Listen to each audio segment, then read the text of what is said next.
2 minutes. Yeah. Okay, 2 minutes. For real. Tyler's back. So you guys have no We're not supposed to use that door, Sue, that's why. And the guy that's receiving the award tonight is the maintenance guy, right? Yeah. Wisely, he's not gonna be here in person. It's too bad, because he could fix the door once. He probably, but this is a city building, Kyle, so we Oh, gotta that's right, we gotta Yeah. charge the city. defer to the city for. So this is fun. Yeah, it's Kyle says it's what do you call it? The cigarette pack.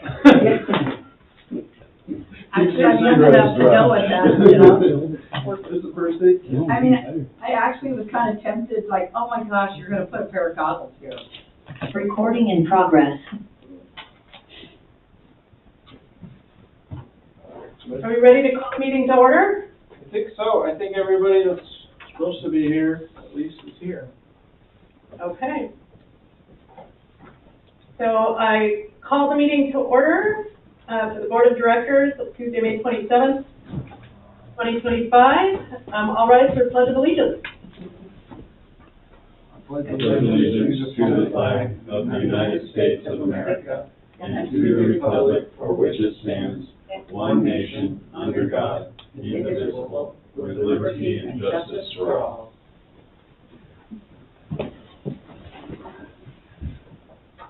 All right, next up is our declaration of any potential conflicts of interest. Kyle? None. Sue? 0. Mike? None, I hope. And I have none. So we turn now to item number 4, which is public comment. Tyler, do we have anything? There's nobody online, and it doesn't look like there's anybody here. We have a few staff people present, but they're gonna share some comments later, so I think we don't have any public comment tonight. And I don't think I saw anything in our packet, correct? Correct, no correspondence either. Okay. Great. Okay, so then next up, we have recognition of our SEPRD Employee of the Month, Tom Erickson. Is Tom with us today? Tom was not able to be here tonight, but he sends his regards. And do we have the little statement and award there? Could I ask one of my board colleagues to read that? Since I don't have it, and I don't think I have it in my packet. I can read it if necessary. There you go. Says Thank you, Mike. Tom Erickson is our May Employee of the Month. Congratulations, Tom, for being Employee of the Month. Tom has been a dedicated maintenance technician with us for the past 6 months and has already made a huge impact. Whether it's fixing a facility issue or lending a helping hand, Tom is always just a call away and ready to get the job done.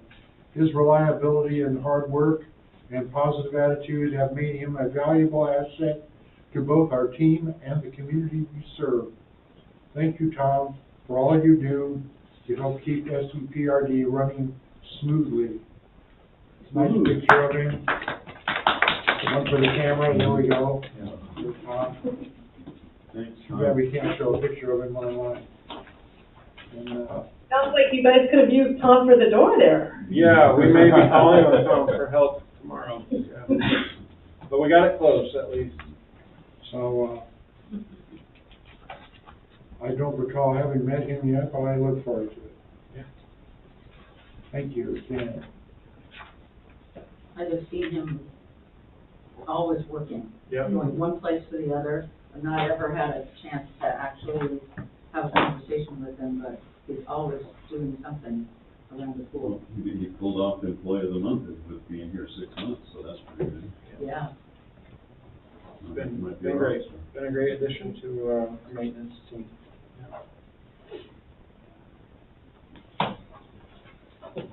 Well, congratulations, Tom. I'll move us on to our next item, which is approval of board meeting minutes. Have folks had a chance to read the meeting minutes? So moved. I want to say thank you for making the Pledge of Allegiance led by the board president rather than Parker. Thank you. No problem. And I would say Mike sent in one change today, which was good, and so the copy you have, just reflects that change. It, only shared that in like the up top part, where it indicates the board members that were present. I somehow forgot that Celeste was here, just didn't put it up there, even though I got you for board action and for board comments, so. Just added that. I just saw one more thing that I think I mentioned in my email today, down under recognition of SEPRD Employee of the Month. Okay, Marshall, I see it, Marshall Ferrari, okay. I noticed we mentioned him in the minutes by first name only. I thought it would be nice, it looked good, it had his first name in there to remind us. Sure. But I didn't notice that in the column before, Okay. so maybe there's no need for correction. I thought they looked pretty good. Would someone like to make a motion to approve, the minutes with the, discussed, changes? So moved with amendments. Thanks, Kyle. Anybody second? I second, I'm trying to figure out what was wrong with the attendance. The last name was on there. I just wasn't listed, which I didn't catch. Oh, now I see it. And did I hear you second, Sue? I did. Okay, thank you. All in favor, Kyle? Aye. Sue? I, Aye. Mike? And I'm an aye. Motion passed. Thank you. Next up is a review of financials for April.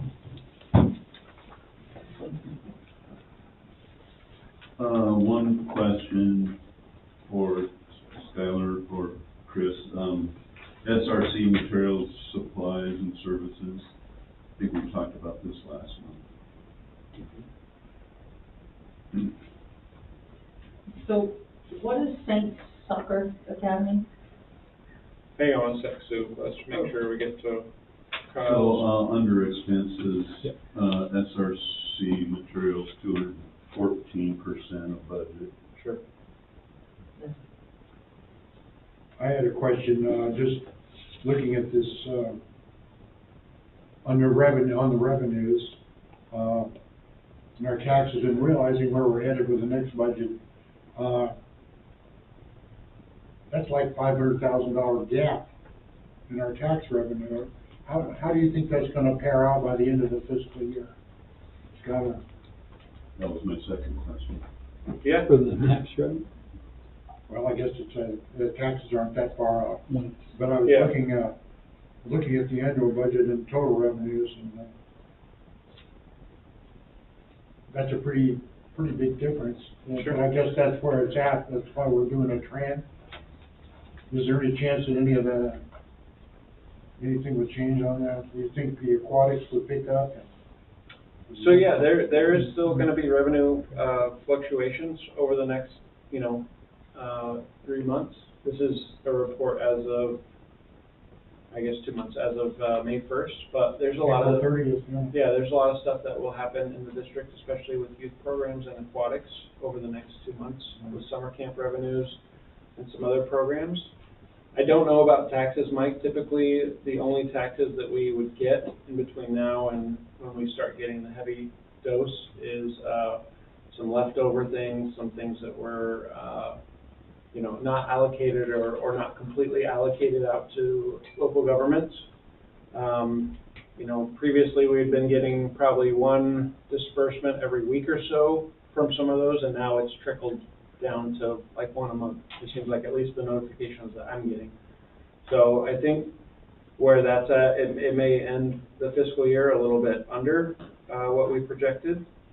But yeah, we're doing our best working with information from the county when we make those projections out. Chris, do you want to speak to the SRC? I know we talked about this a little bit before, but help us remember the materials, supplies, and services line. Yeah, so that's gonna be high, the fire extinguisher, the fire suppression system, that was the rollover from last year that they didn't complete it in time. So we kinda talked about it during last budget, that we were on track for it, and then they kinda had to keep pushing their timeline back. Don't know if this is kinda ringing a bell. And then, I mean, at So one point, it's a they, timing issue. yeah, because at one point they thought they would be done in September of last year, and then it was, what did we, I mean, we just now finally wrapped up, so. Yeah, that one's been up there for a little while. Yeah, we had the whole project budgeted and it came in right at budget. Yeah. The problem was the timing of it. It lasted much longer than I think we were expecting. The only expense that probably wasn't necessarily planned for would be, it's required a little bit more investment of time from the class group, from our owner's rep, to provide that owner's rep expertise, and so we've used them, but that doesn't necessarily, I don't think that impacts this significantly. It's just. So is some of this 500,000 and change, due to the delta in the sales price of the, what do we call it, when we sold the property? The property, the Reserve Bureau Yeah, transaction? yeah.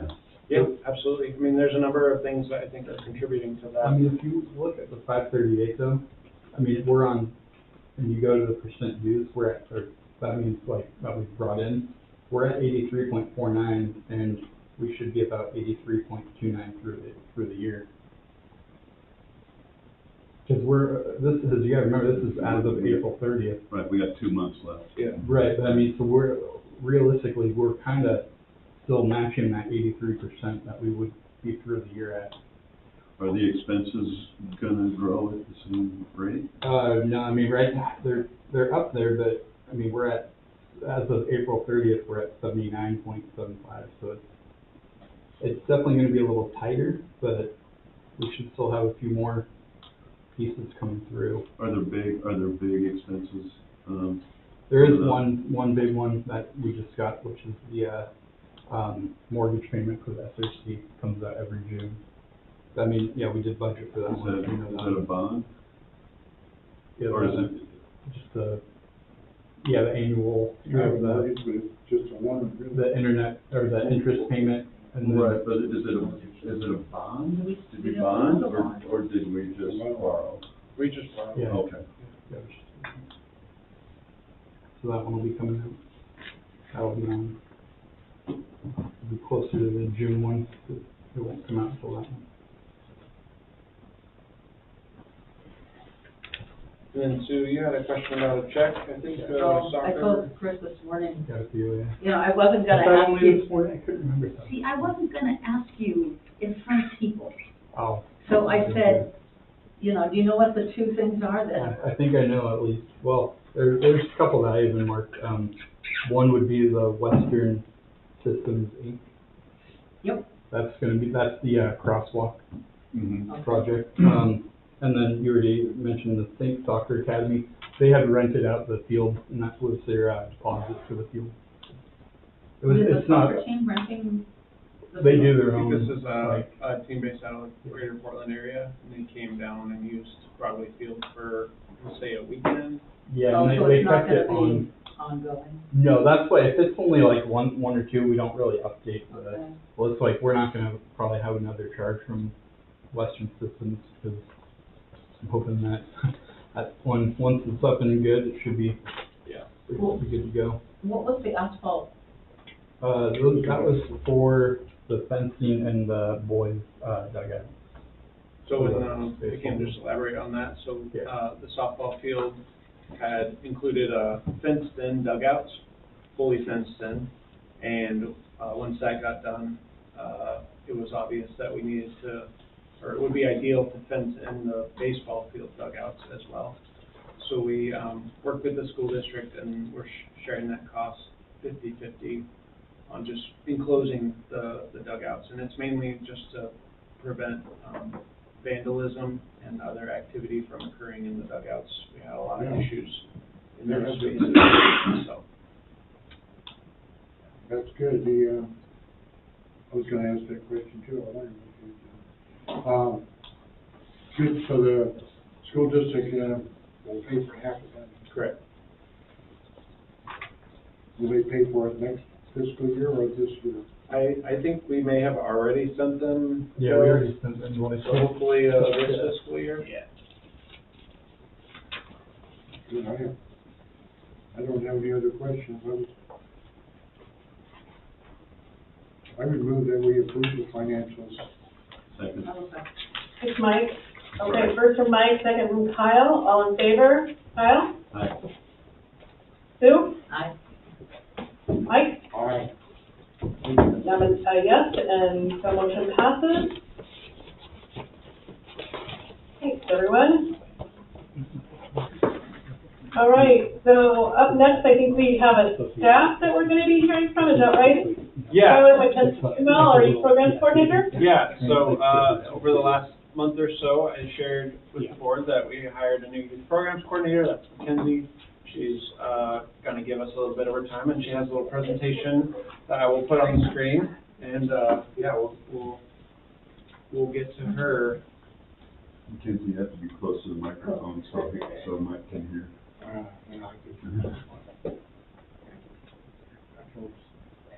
Now stand on one leg and touch your head. I can't. Say yeehaw. Welcome. Thank you. Okay, I think you're ready. Mackenzie, just cue me, and I will cue us to your next slide. Okay, we can go ahead and go to the first one with stuff on it. So I made this, and it's just like an about me, what some of my goals are. So I use mostly pictures because I feel like that's almost a little bit more meaningful than me sitting here and just like jabbering about my life. So up in the top left, I have my immediate family of 5. So I have my mom, my dad, and then I'm the middle sibling. I have an older sister and a younger brother. Bottom left is my husband and my daughter. And then we also have our 2 cats that look the exact same, so they're kind of hard to differentiate. And then I also have a picture of my nieces and nephew, and they all live in Idaho. So just like a quick little, yeah. How old's your daughter? She is 4. So she'll be right in the system. Yeah. Boy's ready for swim lesson. Yeah, she's a wallaby. She's over there in class. She's doing her swim lesson. She loves it here too. And perfect segue. I did a whole slide about her because she is my one and only daughter. Like, she is really, truly, like, the most important thing in my life. So I thought I'd do a little showcase of her. She's 4 years old. Her name is Tilly. Her full name is Matilda, but we call her Tilly. She's 4 years old. She loves art. She's an up-and-coming artist. She loves exploring anything and everything. Cannon Beach is, like, her recent favorite place. She's never really explored Haystack Rock as, like, a full human who, like, acknowledges cool living animals and things like that. She's never taken it all in before. She loves little Home Depot crafts and things like that. She's a very hands-on kiddo. Her favorite summertime activity that we're starting to get into is berry and fruit picking season. She loves to go pick fruit, and then I'll make jam with it, and she'll go and give it to her neighbors and her teachers and stuff like that. So here's just a little bit of history about my education and my work and kind of what I've done so far. I grew up right outside of Portland in Lake Oswego. So did my mom and her family. So my mom and I went to the same high school. We had like some of the same teachers. And then we moved to Boise, where I got my BA and MA in education, specializing in literacy. When I went to school way back when, my long-term goal was to be like a literacy specialist. So more of that like literacy support role in elementary school. But then COVID happened. So I was teaching kindergarten in 2020, and I had to switch to teaching online. And I was like, no, this is not something that I want to keep doing. So the next year, like, kind of just transitioned and kept moving, and I don't want to keep doing this anymore. So after that, I switched to teaching like a pod of students from in their garage. So they were doing virtual learning on their computers, and I was there to like help them through that. Like, here's your math. Your teacher says you need to do this. So I got to help them through that. And then when I was student teaching, I taught kindergarten and 4th grade. So I really like that like early elementary kind of age for when I was in the formal classroom. But again, I don't think I'm bummed to be that one of those statistics of teachers that doesn't go back to the elementary classroom after they get their degree, because I know that that's such a small, I mean, it's a large percentage of people, but I'm so happy that I'm able to transition and do something else that I'm really passionate about at the same time. Okay. So some of my personal goals for just me as a human, I want to continue to grow as an educator and as a leader. I want to continue to love my family and my job. I think that work-life balance is really important, and in my new role, I want to be able to continue loving both of those things still and balancing those. And then like my dream personal goal, I would open a cat sanctuary for like small and big cats. Just like, right, you find a cat and it needs somewhere to go, I want to have that space. Of course, probably not realistic in my lifetime, but if I won the lottery or something, if I started playing the lottery and then won, I would open a cat sanctuary. Some professional goals, so very like SRC specific. I've been over there for about 3 years, so I've kind of seen a lot of the transformation. I've seen the infant toddler program grow from the ground up. And my goals are obviously very broad. I think they're the goals of most people, but obviously more space, getting occupancy over in the SRC so we can utilize more of those classrooms. I'm super passionate. I want more babies over there. Right now we have so many toddlers. I want to be able to create more of an infant space, right? Bring in more people, more kids. And then a big market, I feel, a big demographic that I feel like we're really missing in a lot of our programming and our ongoing programs is somewhere for teenagers to go. I feel like that is just like a safe place for teens. It doesn't need to be a super structured program like some of our others, but I just feel like the teenagers in our community, if they're not playing sports or they're not doing a school-sanctioned activity, there's not much else for them. And then just a few reasons why I love Sunset Empire and why I love working here. And the things that are really meaningful to me are those community connections. So like up on the top, there's a picture of preschool when we went out and we cheered on basketball when they went to state. So getting all those little preschoolers out there to cheer on the high school team. A picture of our kiddos from a couple summers ago all sitting at C-Star Gelato, and they let all of our big summer camp kiddos come in and get gelato one day, which I imagine was chaos for them. But that community partnership is amazing. We got to go to the aquarium. We got to walk our kids to the aquarium, which was like a whole experience in itself. And then, of course, another reason down there, I have my own daughter over in her classroom with one of her best friends that she's known since we moved here. And so I love it because my daughter has also been able to make connections and grow, and she loves school and she loves her teachers, and it's really special that she gets to experience that here.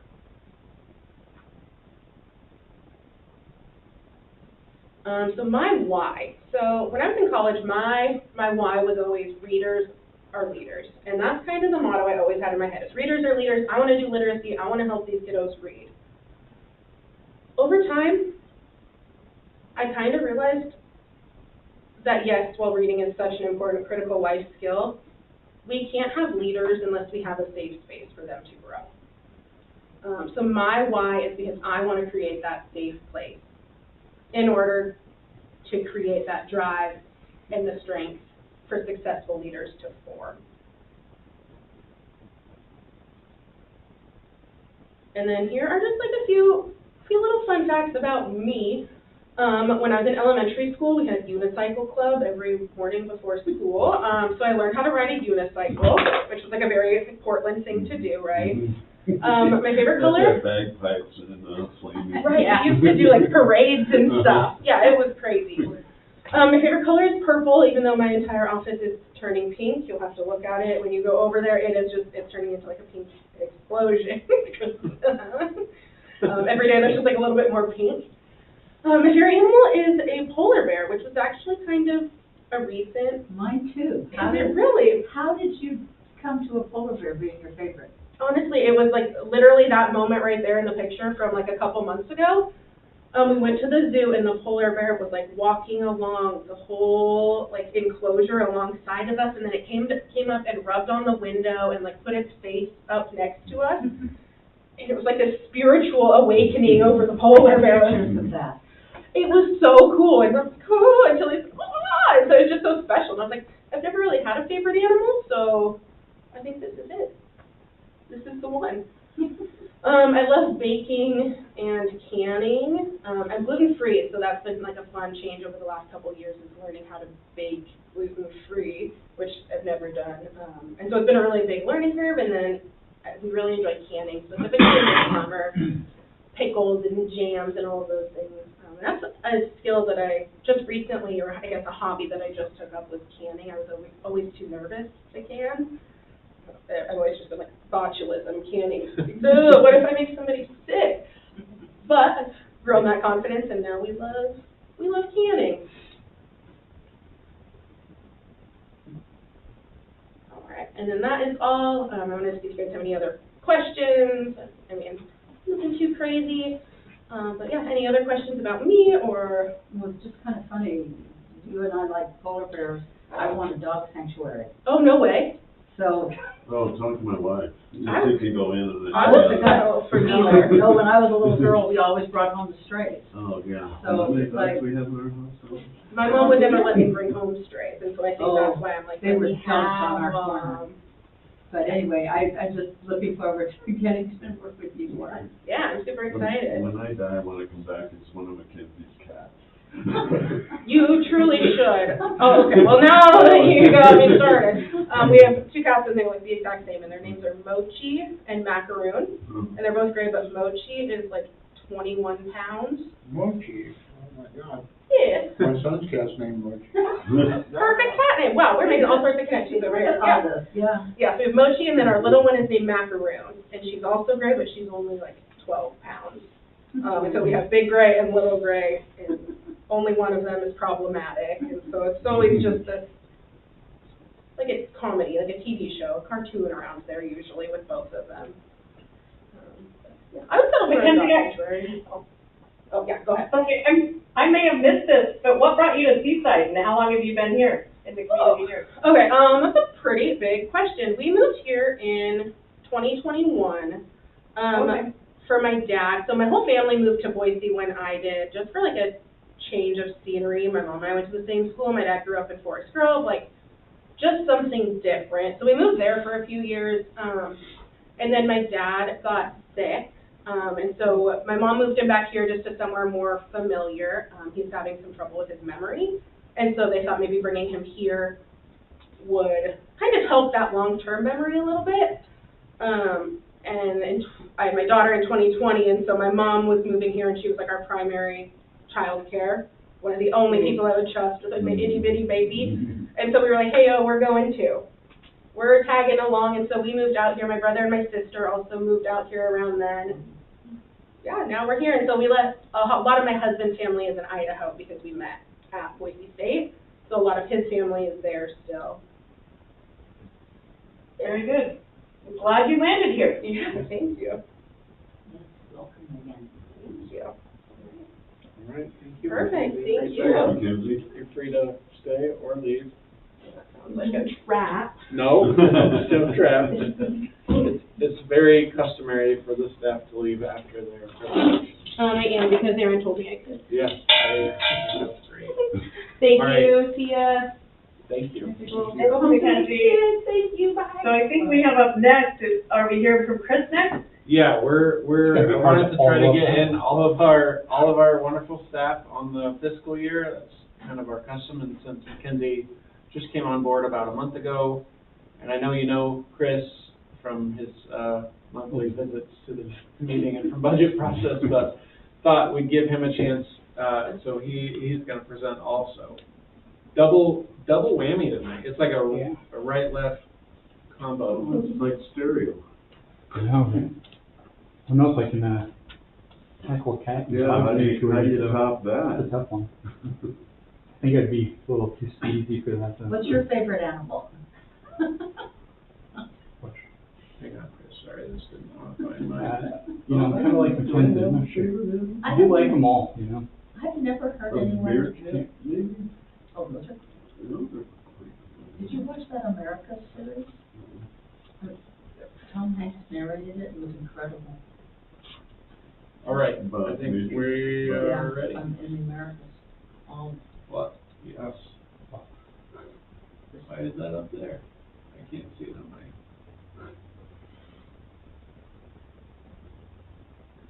No. So how old is your daughter now, Chris? She's almost 3. Just over 2.5. Yeah. It's coming back to Tyler, I could see the presentation when you were doing that, and I don't know if you know, but Zoom now has tabs up at the top. Oh, yeah. I've seen other people do the tabs, but I have not done the tabs. Oh, at the very top, so there's a meeting tab and a Skylar Archibald screen tab. Just make sure you're on the right tab. Can you see everything now? I can see everything, yeah, I could see it before too, yeah. Okay, cool. All you. All right. Okay, so finance manager, I'm also now in charge of the front desk staff, so PRS staff, so kind of got that one tucked into this as well. You can go on. All right. We're just gonna, just ignore that little box. I'm That's sorry. not part of mine. It's not part of Chris's deal. I can't get it to go away though, so. So we're just gonna do a little introduction, kind of briefly describe the finance, since I think everybody kind of knows about that one by now. The PRS, and then kind of the day-to-day future, and then just a little close. All right, so my introduction. There we go. Okay. So not too much has changed. I always keep that picture on top. That's myself, my wife, and then my brother-in-law. He is, always be with us. He is, for the most part, nonverbal, and has autism, and he will always be with us hanging out, because that is, like my daughter and him go out and play in the wading pool pretty much every time she's at Grandma and Grandpa's, and as one of her favorite people, just like he's always been our favorite person. So it was always go with that picture, and then had to add some updated pictures of Charlotte and my wife Jen, because like we were just talking about, they just keep What's your getting bigger and bigger. brother-in-law's name? Oddly enough, it's Chris. Oh, that's hard. Yeah, my wife always made the joke of me taking her last name, and I'm like, no, we're not having two of us. It's already confusing enough. Like at Christmas, I've accidentally opened his stuff before, and I'm like, yeah, take it back over. Like, I don't think this is for me. But yeah, so just kind of our last trip to Cannon Beach, just like Mackenzie's daughter, kind of Charlotte, figuring out Cannon Beach, and she absolutely loved the little whale statue up there. But yeah, we can go on to the next one. So finance department, I have one assistant, Elizabeth McDonald. Elizabeth's been here for quite some time, 5 years now, I think. Oh, yeah. Maybe a little bit more. Probably plus. Yeah, so she has been with us for quite some time. She's been in finance probably for the past 5 years now. She was right around COVID time. So yeah, she's a great assistant. Whenever I need something done, she'll hop on it, and we've been through quite a bit, and going to be through quite a bit more. So patron relations specialist, that is the new position I picked up. So these are our aquatic PRS. They're all trained to kind of do any desk, but these three are, for the most part, going to be at the pool, and actually put them in order. So Holly opens at 5:30 in the morning. We officially open at 5:45, but she's getting everything prepped. Emma comes in right around 1 and takes over till there's about three afternoons that Joey comes in and closes. So got a great crew over there, and I know like from 5:45 in the morning till 7 o'clock, everything's running smoothly. And they do an amazing job. And then Betty is over here at the pool, or at the Bob. Daniel Atkins, he is actually at U of O, so he comes back in summer. I put him kind of on the Bob list, but he will go pretty much at any desk that I need him at. He loves hopping around, and he's been with us just a couple of years now, but yeah, he usually comes back for summer and heads on back up to U of O. And then our SRC, we've got Haley that's there every morning. Jennifer does desk part-time, and then also she does all the fitness stuff, but she also handles all of our rentals, so whenever anybody needs a rental, wants to rent the fob, the field, any spot, we send them over to her and she gets them set up. And then, I know some of you might remember Jocelyn, but she is actually back and she is covering the desk again. She was in Washington for about a year and we got her back, which is going to help because she actually translates for me now, and it is great. So I was up front other day helping, and she came in and I was trying to explain something and it wasn't working. She hopped in and, you know. How many languages does she speak? I think just English, Spanish. Yeah. And she's JoJo. Yeah, you're right. And don't you call her She does Jojo. get mad at me when I call her Joe. Yeah. Yeah, I'm like, okay, all right. But yeah, our PRS staff are amazing. They've been great. Gotten to experience, you know, I had Betty out for a few months. I was doing the task over here, and Sue visited me a couple times, and after the Wednesday meetings, but it's been good to get to know them and really kind of see what they see every day, not just from the top down, but actually be behind the desk. And where is Hayward? Is she over Taylor's at at the SRC? SRC. She's there every morning. She's there from about 7 to 2:45, 3 o'clock. Yeah.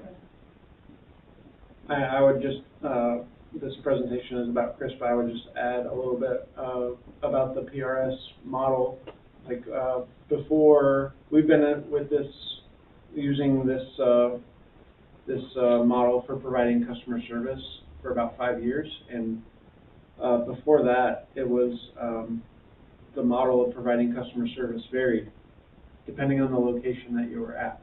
So if you're at the pool, you got really a pretty streamlined experience regardless of who was working. But if you came to the Bob, it wasn't necessarily the same, and as we were working to get the building purchased at the SRC, we knew that we would need more of this type of position. I really thought this was an important customer service piece for us and marketing piece for us to have a group of folks that could be replaceable at any of the buildings, and to really work to provide that first customer service experience for people that weren't familiar with our programs, but also just that familiarity I think is really important. And all of these people, but especially those that work, you know, the same consistent shift at the same location, they really get to know the patrons really well and greet them by a first name basis, which is like, I think that's really special. That's not something that you would necessarily find in a lot of gym settings like this. So just really thankful for these awesome staff and for Chris for supervising them and helping be a great leader, manager. All right, so now we're going to do kind of the day-to-day finance life / a little bit of PRS in between to kind of bounce around. So the first one is we balance our cash daily. Elizabeth will go get our drop from the pool, drop from SRC, make sure it drops them over here, make sure everything's matching up. We do it daily just because a long time ago they used to do it like once every couple weeks. It's really hard if you go up to somebody and say, hey, do you remember what happened 2 weeks ago? They're like, no. If you go up to them the next day and say, hey, this was off by like $2, oh, I forgot to ring that in, you're right. So doing it daily is just help, and plus it gets better just communication overall. You're getting to see everybody, and this has helped. And then our our credit cards moved from when we had Rec 1, they were doing their own processing. They would batch it once a month, and so you couldn't compare anything. That was Once a month.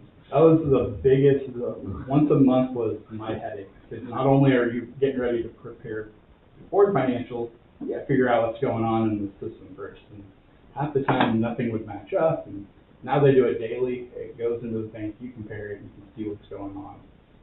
It's a lot easier to track down like a few dollars day to day than month to month, so it's been nice.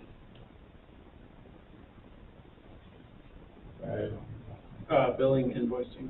Oh yeah, our billing and invoicing, we're just reviewing mail every day, seeing what's coming through. So invoicing, is that AR or AP?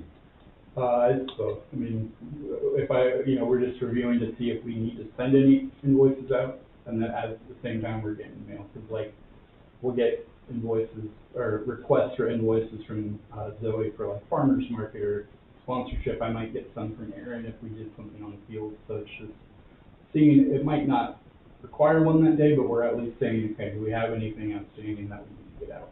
What are we invoicing for? So sponsorships, we're gonna invoice them, Oh, I because see. they have to have something to pay off of.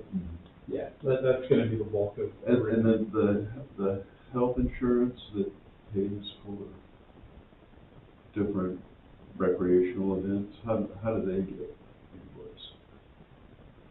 Oh, like silver Yeah, stickers, yes, silver yeah. bit? Silver seniors? Oh, yeah. Yeah, Yeah, great question. Elizabeth actually tackles that one. Darren kind of taught her on that one. He was the master of that before I even started. So we run a report through Rec One of every single member in check-in, and then you go in through each different insurance's website, and you're inputting each one, and then they're gonna pay you based off of how many, let's say, it could be a difference between if somebody went 3 times and 4 times, that 4th one becomes a month pass, where 3 would be, 3 Individual. Yeah, exactly. And so we do that once a So, month. so we invoice once a month For to? the insurance one, and that's just per their contract. Okay. I know this, just a couple months ago, that I fell into that, and you go to a website, you turn in your information, you get a number. And then you bring that that number back. comes to the pool, and the pool turns that in and says, yep, you're good to go. Bills that number. And then once you're in, you can, as long as nothing's changed, we'll go in and we'll renew you after a year has passed, because it's an annual insurance pass. The good thing is, when you go to enter it, if they're not valid anymore, it'll tell you, nope, this is the last month you can have them, so then you know, okay, we can't do it again until that person refills it out. What are we generating in Silver Pit payments? That's a great question. Probably not one that I could speak to right now, but we can easily pull a report and maybe share it Well, with you. it's idle curiosity. Yeah. And then what percent of our patrons are seniors? Oh, Yes, I know. Yeah, we had that information. I would say it varies by the program. If we were just talking about the Sunset Pool and, like drop-in programs Right. and fitness classes, I would say it's probably like 55 to 60%. Yeah, if we start extracting that, or not, looking at the full Yeah, package. youth programs probably Yeah, aren't gonna have it's very gonna, many seniors. yeah. But, we're, like, if you had like a graph of our, participation by age, you'd see it's a big spike, until they're about 12, and then, kind of a slow drop off, and then we don't have a lot of participations from like that 20 to 35, and then it starts to kind of go back up, and once they get to retirement age, 50, 55, 60, it spikes pretty good. And that's I think that's consistent with our area, right? There's more seniors here per capita than a lot of places. Is that consistent with what you might find in the rest of the state or nationally? Is it kind of follow the same slope? I think it is, but there's definitely areas where, the age demographics, are different just in the community. An area like, I'm thinking about an area that's grown really quickly with a lot of residential housing, like Hillsborough or Forest Grove, right? There's gonna be a lot of, a lot of young people, and that's probably not a place where an older person may go to retire, whereas here, we have a lot of retirees, some in this, on our board, right, or folks that, and so I think, it's unique out here for sure, and, the cost of living out here is much different, and there's not as many workers' income jobs that will support housing out here, right? So I think it is kind of a unique challenge, for sure. Well, and people have asked me, why don't you try getting on, or whatever the word is, to Silver Sneakers, and I did not qualify until this year. So it's not always yes. Yeah. It is no, try again next year. So you don't qualify. I didn't qualify until this year. Why is that? I don't know. Because your age? They said no. You're so young. We think it's probably because they know that she comes to the pool so much, they didn't wanna pay that big of a bill. Oh, right, it's. Yeah, I could be there 7 days a week if you were open. Yeah. You know, you're gonna talk everybody else into it. The pharmacy benefit managers will manage your account. Anyway, I just thought that was interesting because I walked in, I said, I have a number, she put it in the system, and I'm like, I don't give you my money? I know, it's a weird thing. I'm still like, okay, I'm waiting for the shoe to drop. Pay now. Yeah, so now I'm very grateful. some added things are just checking in with all the PRS staff, kind of seeing where we're at day to day and hopping into a desk if I'm needed. Thankfully, we have a solid IT department, and I can remote into my computer from any desk, so that helps a lot. Made it a lot easier.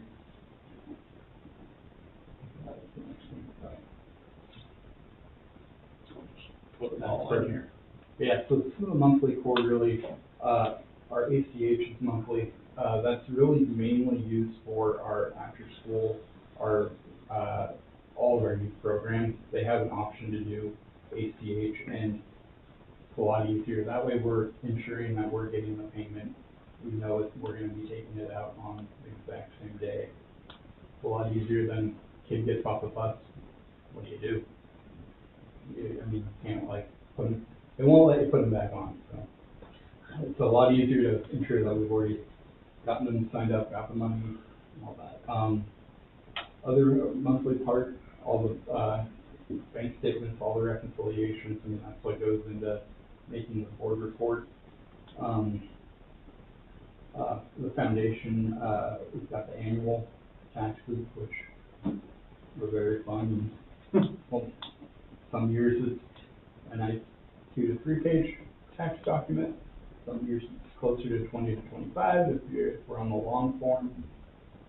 And it's only a matter of like $10 sometimes that I can go from one form to another. But the other annual one, which you guys know is our annual audit, which thankfully we have an amazing auditor. Rick has been great to work with. He's always there, and throughout the year we can ask him any question, and we'd rather answer it as we go than try to figure it out later. So it's great. What's ACH? It's our automatic withdrawal. So like youth program parent, we actually are able to once a month take out how much they owe, and we just get that payment pretty much next day. So it's like automatic. It's like if you signed up for like Netflix Automatic and put in your card information, then on the whatever month they're gonna bill you or just charge you, and they take it out. Just They gets don't. out of your account. They don't need your I don't permission. have any of that stuff. Well, you're What about your car payment? Is that paid automatically? I paid it off. Oh, okay. Lots of times with car payments. I'm just- And yeah, for like youth program, it's not like required, but it's a lot I'm of just curious what the. a lot of the parents do it just so they know. The C and the H one.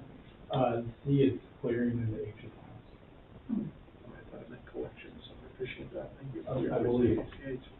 I think you're right. I'm like, now I'm seeing this. Automated clearing. Yeah. Okay. So That's what it that is on the website. saves our staff a lot of time on the back end each month of having to send an invoice or a bill to this parent and then collect, and we try to incentivize that by, I can't remember, 5% discount for if you use ACH and we get you on there, just because it saves us so much. Yeah, I mean, you'd have to get the checks in, Yeah. deposit them, Yeah. manage the. Yeah, I Take think the we've got, ACH every time. we've got, I think, 60-ish parents that are on it. Yeah, it's almost everybody. Yeah, I think we only have a couple that just are like, well, I'd like to write a check. And you're all done with your schooling now, right? Yeah. Yeah. No, weren't you doing some extra? So I've been working on that one. I kind of put it off for a little bit. Okay. I was like, now wait a minute. Yeah. I know, Kyle, you have words of how hard that thing is, and yep, you're right. What That was was that certified public financial officer. Oh, yeah. Kind of Yeah, passed kind a of couple, taking a little break from that one because I think it's a good credential for it's you. a great one, but Yeah. yeah, we're Yeah. gonna work on that one. So the projects that we had, our audit and our budget are always the two biggest ones.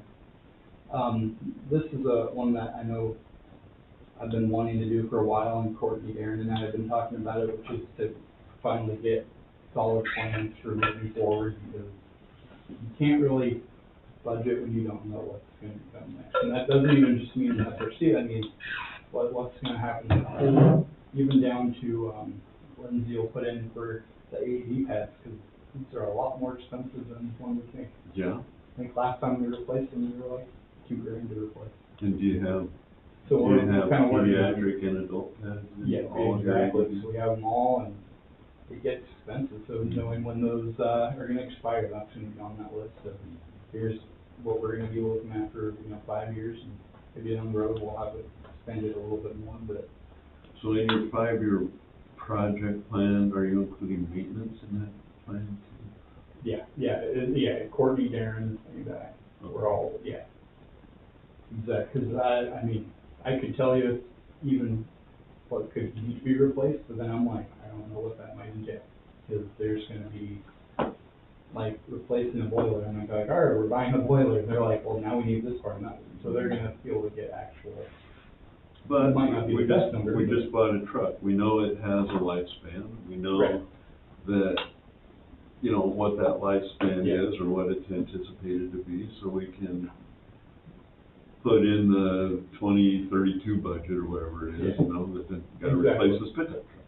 Yeah. you know? It just makes it a lot nicer when you can see kind of what's coming up. And I know one of the reasons I did that, there was, I think Portland Park and Rec had found a long while back, they found a lot of projects that they didn't know what was coming up, and all of a sudden they're scrambling to try to get those. There was an article maybe a year and a half, 2 years ago, where they kind of regretted that. So I'm like, well, let's start making sure we have it. I have to say, I am really grateful that, Courtney's accessible, because he'll, I've got a guy that asks me a question about maintenance almost every week. And so I'll go back, I'll see Courtney walking around the pool, and I'll say, okay, he wants to know this. And there's always an answer. And the guy, he's very grateful for that return, and then Courtney gets this positive feedback from this guy, and I'm just the middleman, and it's really kind of fun and rewarding. Yeah, I mean, Courtney has been amazing with just being able to ask him anything, and he'll give you a great answer, and make sure you understand what's going on in the back. And, All right, so just some goals for our next year, which my glasses. Just continue our monthly budget reviews with our management team, because we want to make sure everybody knows kind of where we're at, and it's good for them to be able to see where their own departments are. It's kind of like what you get, but it's just a little bit more in depth, so they can see what they've brought in compared to what they've been spending. Finish streamlining sponsorship tracking with Zoe, because she is, as you can tell from the revenue sheet, she pulls in quite a few sponsors, and trying to figure out if I'm like, have I invoiced this one yet? And then like, some of them, like Providence, wants an invoice at this point, but then I need to be like, okay, well, this portion goes here, this portion goes here. So we're kind of working on getting a really solid program. Once again, thank you to IT for building us a program for that. A lot of finance and IT kind of go hand in hand. I swear I'm in your office quite a bit. But yeah, it's been a lot smoother just knowing what sponsorships are going where, and when I need to bill them, when I should expect their payment. Because not all of them are on the same year, which can get really confusing. It's kind of the same with the grant process. Some of them are on our foundation's year, some of them are on our fiscal year, and we're trying to figure all that out. And then my other one, my newer one, is continue just to get to know our PRS staff and kind of figure out what they have experienced in the past, what they hope to get from their job, just so, like Skylar said earlier, we can really have that exceptional customer service for every location, but also make sure that we're not just training them and then having them be like, well, I don't want to be here anymore, then you're spending even more money to train the next batch. We'd rather have all of our people feel included and want to be coming in and really enjoying what they do. Yeah, so thank you for getting to know our finance department, which we have, and So question, Yeah. Chris. So the federal government is reducing its grants programs, both domestically and internationally. Does any of that have an effect on us or our sponsors or? I'm sure it probably can. I know Darren's kind of our grant master of that one, so. We've never, been a recipient of a federal grant, at least in my time here, but we are sometimes recipients of money that's passed on through other, granting agencies or Well, I nonprofits. think the electric charging stations, those are probably federal grants. Yes. I suspect. Yeah, so I think, yeah, that is one. You know, the meal site is one that we're really watching closely. Yeah, I It seems too. like, the senior meals or I want that to meals continue. That program is gonna be impacted, but yeah, who knows? I know our, national, association, NRPA gets a lot of their funding from the federal government, and they're feeling quite, I don't know if threatened is the right word, but, tenuous position that they're feeling like they're in. And I think, park and rec providers throughout the country are concerned about I mean, to be honest, cuts and, reductions of levels of service, at national park sites and at, regional park sites, they impact all of us in what I would say is a negative way, because limiting access to those spaces and access for people to be outside is not in the best interest of improving the health and well-being of people, you know, that use our programs and go to Fort Stevens or go to Lewis and Clark National Park, for example. So I think it's a difficult time right now, but most of our funding, I think, is safe and secure. That's my perspective, at least right now. Thanks. Thank you, Chris. Thank you for that. Thank you, Chris. Yeah, thank you.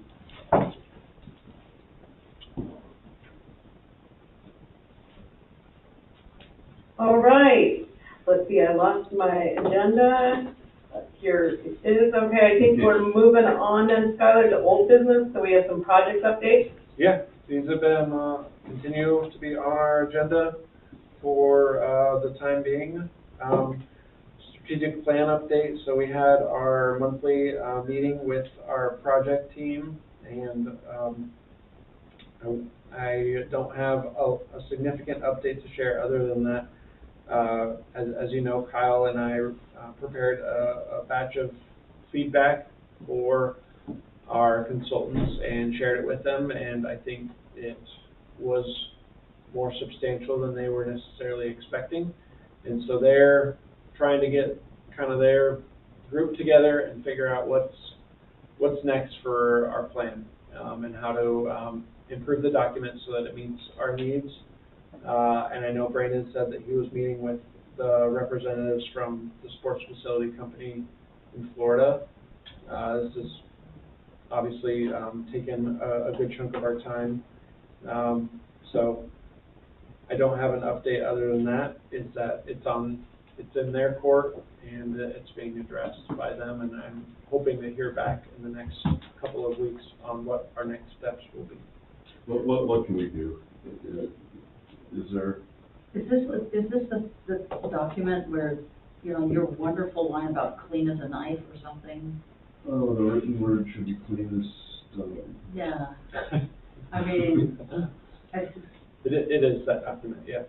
I swear, you could do. Well, I mean, tell us what we can do to land this plane, because, I mean, if I need to go to Portland and sit down with those guys, I'll do that. Yeah. And hammer this thing out, because, you know, we've had the document for 6 months now. Yeah. I think the challenge, that I'm feeling, a little bit is that we are utilizing Scott Edwards architecture for a good, effort in leading our occupancy process revision and change, and there's a document in here. And I'm kind of feeling like between that dynamic and the dynamic of sports facility company being located in Florida, and also having the lead project consultant that we work with, Susie, no longer being with that company, we've really lost most of, or not, maybe all of the momentum that we had with the project. I think maybe my sense was that they were surprised that we had so much substantial feedback when we shared it with them, and they were hoping for either us to accept it and stamp it and put it to work, or put it on the shelf, whatever places do. Obviously, we didn't take that route, and so I think this is just an unusual occurrence of events that they were not expecting, and they are trying to figure out, okay, what do we need to do now to get this done? And they're really wanting, I think, to get it done too. At least that's what they're sharing. But outside of continuing to remind them, asking for frequent updates, I'm not sure exactly what we can. Do we have any financial leverage? With their, can we just take it off their, I mean, I'll rewrite it. You know, I shouldn't have to, but I will. But, Yeah. I was like, see, I said, I think Skylar would I do. would need a little staff support, but I would do it. Maybe there's another board member that would want to help, but we would need permission from them, so that when we finish the document, I'd like to get them to rubber stamp it for their approval.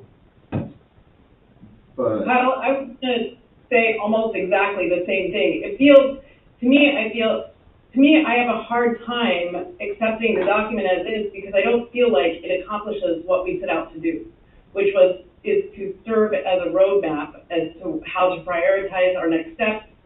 It has some good information in it. It just doesn't synthesize any kind of analysis about where we go next, or what the actual plan is. It's not good information, but it just doesn't, it's lacking that next step analysis. and there's not a logical flow.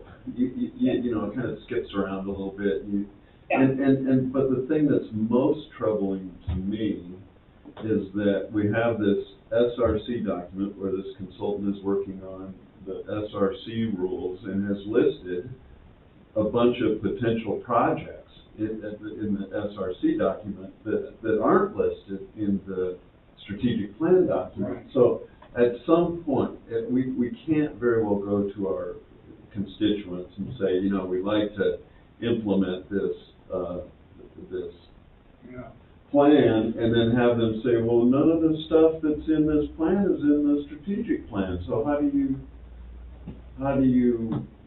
balance all that stuff? Yeah, so I think we need to include some of the SDC information into the strategic plan. Well, I think, look at the election we just had. Nobody, we all three came back. We three, and we also had nobody, contest us.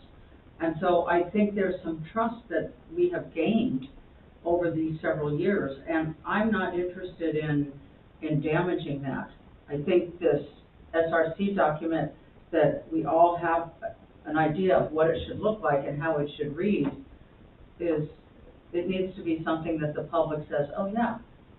I mean, instead of, how did you rubber stamp this? And then we go backwards into mistrust. I agree, and I even feel like phase A, in some ways, I feel like we're already in phase A, which is that we're spending sort of what our phase A priority is, which is to get the SRC over the finish line for occupancy, right? And in some ways, I feel if we had this strategic plan in our back pocket, that we could be shopping that to foundations and to other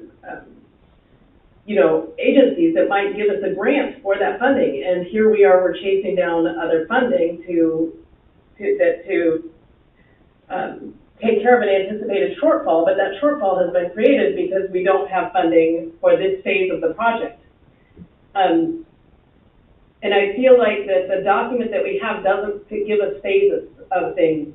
It sort of highlights some priority areas, but it doesn't phase things out and doesn't give us, I don't feel like it gives us what we need to be able to have a compelling talk with the funder.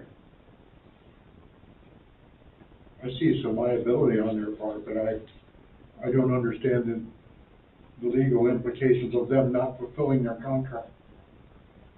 So, under what financial leverage do we have? We have a little bit of leverage, I think. I guess maybe this is a question that I don't know if we want to answer in this setting, but like, do we want to leverage this particular partner? I mean, this is an important relationship. Relationships are important in Yeah. this case. And I wouldn't want to do. In terms of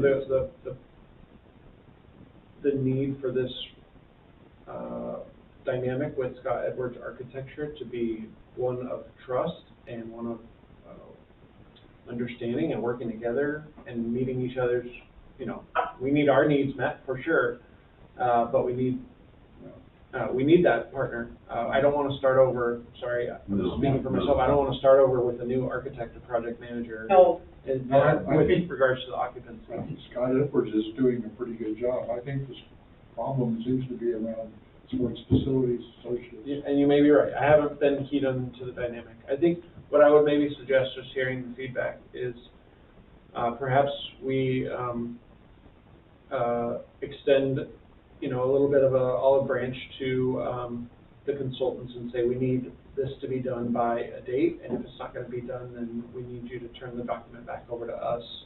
We'll work on it internally, and then we'll get that stamp. Or maybe just ask them for their permission for us to We have kind of done that. modify the document and then send it back to them for approval. And then, yeah. I think we tried that route because if you remember, like, we only had the PDF and we asked them for, and they kind of said no. We were able, internally with our IT folks, we were able to convert the document to a Word document. It's not, the formatting is a little bit off, but we did ask them already, and they kind of, but this was before the batch of changes that we sent. I mean, this was probably like in January, maybe even December, when that happened. So I'm happy to do that, to ask them for it, or to kind of just create a deadline, maybe, for lack of a better way of putting it, whichever way, or both, whichever way the board would like to go. But I also agree, would like to move the needle. So here's how I feel, having been a consultant. I think they're in a situation where they're a little bit over their head on the strategic planning piece, and they really don't know what it is we want, and I'm okay with that. But if they would, and it's still their document, so if they would allow us to modify it with or without their help, happy to sit down and work with them and walk through it and rewrite it page by page if we have to. But this is a really important project, I think, and I think it needs, it doesn't need to be perfect, but it needs to be really good. Yeah.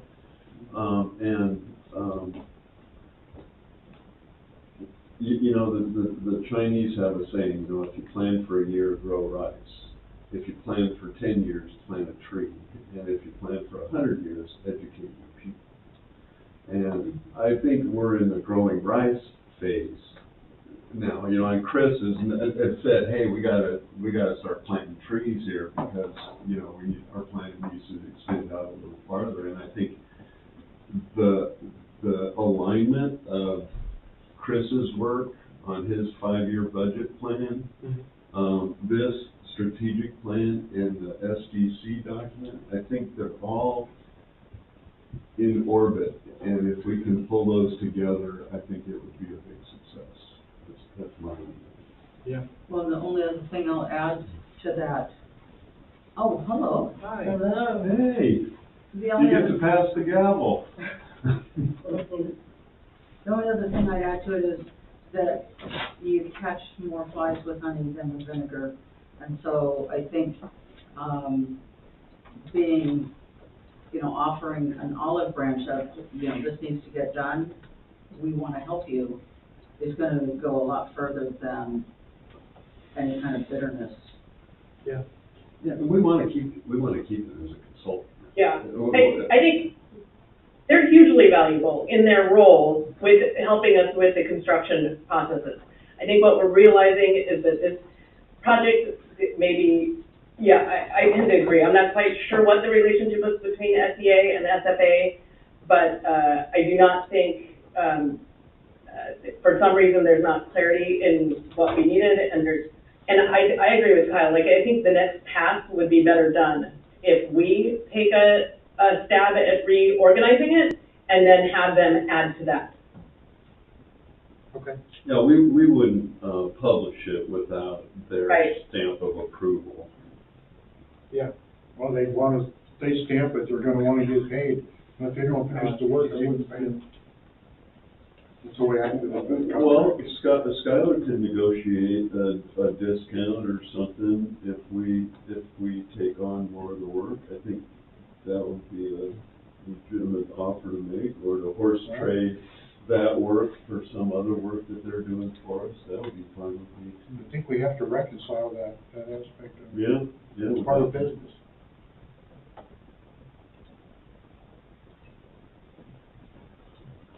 Okay. Is the most recent one that we received the one from, well, I have an email dated January 15th, Yes.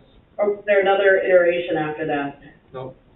But it did take, I don't have the date off the top of my head. If I had to guess, it probably took Kyle and I don't know, maybe about a month or 3 weeks to get kind of our feedback together. And we sent that to them. I know it was not much longer than a month if it was that. We sent that to them, and I know they received it because Brandon and I have talked about it a few times, and our owner's rep, Chris, has talked to Brandon about it too. And I have had zero interaction with the sports facility company since receiving the document. So that's why I think they co-submitted a bid for this project, but I think Scott Edwards Architecture really was going to take the lead on it.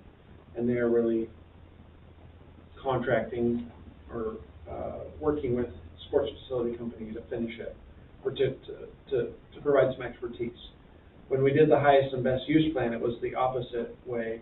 Sports facility company presented they were the ones that bid on the project, with Scott Edwards Architecture as like a additional resource. So, okay. Can the board provide just a little bit of guidance on what,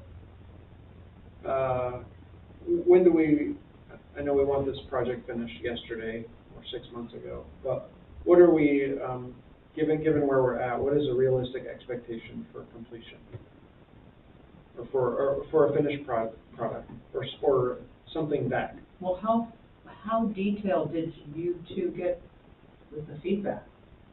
There's a lot of work to be done. Yeah, I mean, so are we trying to talking summarize about? the many discussions that the board had about this, and there was, I think everybody in here felt strongly that the document needed revision, heavy revision. That it lacked a few things that we were feeling important, and Kyle and Celeste at least captured that again today. But I heard it loud and clear honestly from like October on, when we got the draft of the document, where we had like a few chapters first, right? And they told us they'd have the document back by the end of the year, and that was another month beyond that before. So, I mean, I don't know, it's summer, can we do it before September? Absolutely, yeah. I mean, If I gave this to Darren, or, I don't know, Kyle, or somebody that wanted to devote themselves, I don't think it would take that long. I mean, yeah, This is, the problem with the document is that there's just no plan in it. The vision and plan take up a total of about 3 pages. I just have it pulled up and I'm looking at it again. All the rest is background information. So there is just really not a plan. And it's supposed to be a strategic plan. That's the problem. It's missing the plan part. It does identify some priorities, but they're not in any kind of sequence. They're not prioritized, except for by a color coding system, and it's just a chart, so it doesn't describe anything. the other 50 pages is all good background information. I don't have as much problem, maybe you do, Kyle, with how that is written, but the rest of it is all background information. Well, a lot of the background information is redundant, duplicative, Yeah. and superfluous. I mean, there's a lot of excess verbiage in there that we could talk. I agree.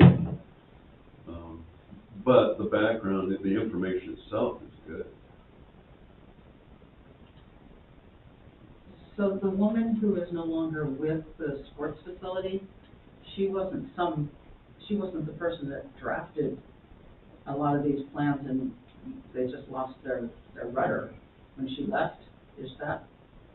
I mean, it's hard for me to know that dynamic. When they were here, when they were with us, and she was with that company when they did both the highest and best use plan and this, she was the lead voice, I felt like, in the community engagement sessions and in the meetings with stakeholders. She was the voice. We even had meetings elsewhere in the county to try to generate, some interest and get feedback from folks, and she was always the one with the most experience, the one with the most confidence, the one that I had the most confidence in. The other folks were more providing some technical support or doing things. And then I think when she left, I don't know, maybe there's just a gap in knowledge in completing this, or I'm not sure. And I do still have a relationship with one of the, I don't know if he's the CEO of the company, but Evan, who also came here and did the highest and best use. And I could reach out to him and say, hey, what's going on with this? But I've kind of felt like working through Brandon was maybe what was customary. But maybe we need to kind of increase our megaphone voice to a bigger audience, or to some other folks. I mean, I think some of this too, Skylar, like I'm just looking at the strategic plan portion of this document, which starts on page 60. And it's a plan for facilities only. There is absolutely no plan for programmatic growth or scaling back or expand. Like there's nothing, it's only by facilities. And I think that speaks to, that's what SEA specialty is, facilities. I tend to agree. It feels funny to me, like if SEA was the winning bidder, like to go around them and go to SFA feels like it could infringe on that relationship. Yeah.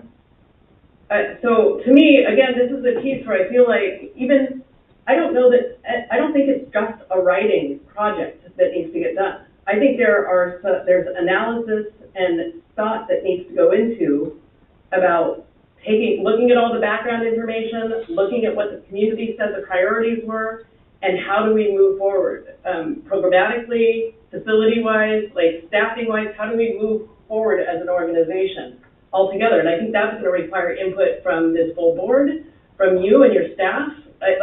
I don't think that's a one-person writing assignment. I do, like that, to me, that is the work that needs to still go into this thing.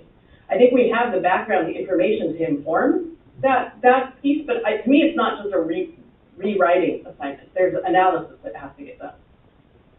Well, it And feels so, like yeah. the 59 pages need to be an appendix of history. This is the history of this project. Here's what we want. I never get his analogy right, but, clean as a knife, whatever, sorry. It needs to be direct, it needs to be concise, it needs to be transparent, and that doesn't need, in my opinion, from what I saw, that doesn't need to be 50 pages. It needs to be maybe 5 to 6 pages, and here's the background if you want to read it. Because I want our patrons to be able to take a look at this and go, aha, I get this, rather than, what? Yeah. So I think, Skylar, as you were asking for board direction, I would say, it sounds like reaching them back out. I don't know if you need to go above Brandon, but definitely reach out. And September seems like a reasonable deadline. Okay. Right? Is that what you Well, want? deadline for finishing the document, or do you think, so, Kevin, I didn't track when you came in. Did you hear the proposal, which was to punt the document over, to request that the document be handed over to us to take a stab at the next version or the next iteration, and that we would then punt it back to them to finalize? No, missed that part. Yeah, that was, I think Kyle and I are on the same page. I don't know what Sue and Mike think, but I think the problem, I think that I'm having is, I don't have confidence that they are understanding what the shortage that we're seeing, that we're feeling on the document. And so to hand it back to them, to me, it feels like it will simply delay getting the document done. I don't have a lot of confidence that it's gonna come back in better shape. So what would you like done? By that I mean closer to what we're looking for. So what are you proposing? I like what Kyle said, which was to ask them to provide us with a draft, let us take a crack at it, at getting it to the next stage and closer to what we're looking for, and then give it back to them. Do you want a workshop with all of us, or do you want Us or them? us? I'm gonna be candid, like, I think that we have done our part in gathering feedback. I think the option, I don't know if I can handle any more feedback on this document, other than what we've already summarized and given to them. I don't think it's efficient to give them more feedback. I think we either need to see if they can make the changes, or at least get us started down a road of a new product, a new plan that looks and feels and has some of the elements that we're looking for, and give them a timeline for doing it, or we need to go with this alternative plan, which is give us the document and let us work on it, and then we'll send it back to you, and you can stamp it and say it meets their, I don't know, whatever, approval. Well, their name is gonna be Yeah. on it, so they're gonna need to approve it. And I think honestly, I guess I would feel better about Plan 1, like, just because I know we want to get done, but we're paying them for this product, and I think that if we need to figure out a way to hold their feet to the fire a little bit more, we can. If they won't do it, or won't do it in a timely fashion, then I think we say, okay, then give us the document and we can make the changes ourselves. That's my, I guess, feeling.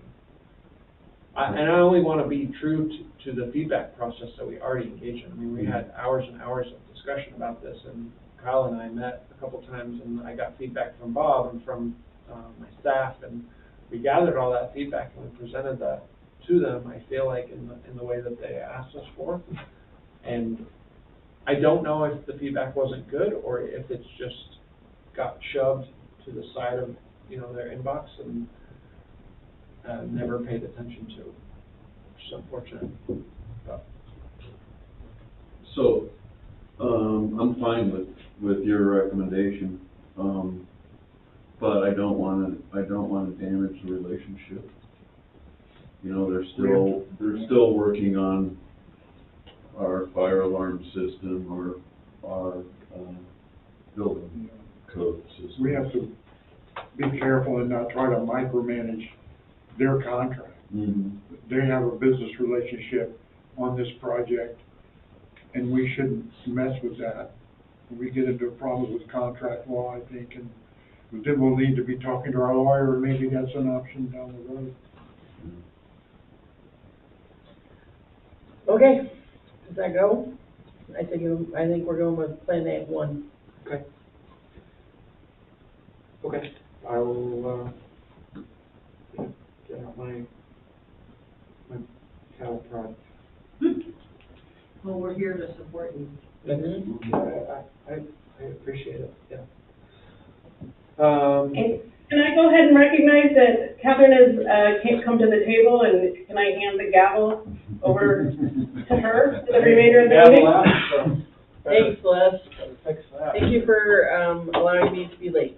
My daughter killed it in her What was the solo. solo? What was the song? She was singing a song from Monsters, Inc., and she was Sully, and she had quite a few lines, like the whole song. What song was it? I like that. Shoot, hold on, It's okay. still in my pocket. It is called if I didn't have you, Oh, nice. yeah. She's in choir and band? No, it's fourth grade concert. Oh, This is Chloe. that daughter, sorry, I Yeah. guess I was thinking Kelly. No, Okay. Good for Chloe, yes. So anyway, okay, moving on, systems development, charges, update and timeline. Yeah, so I provided a lengthy memo and some discussion at our April meeting. Nothing from that has changed. One clarification that we got from our legal counsel, from Eileen, was on our process and a couple of our requirements, because we wanted to make sure that we were fulfilling what we were required to do.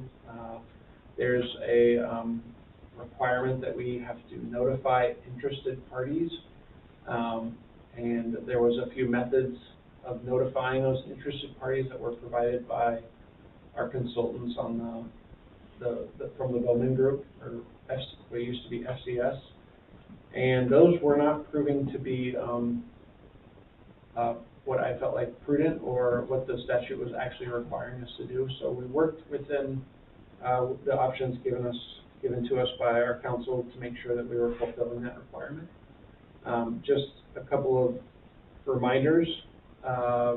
Those folks will be at our July meeting, which is in 2 months, from the Bowman Group, and they will be presenting that information, the data, and how they got to the number that they got to, and you'll be able to ask them all of the hard questions that I anticipate you'll have.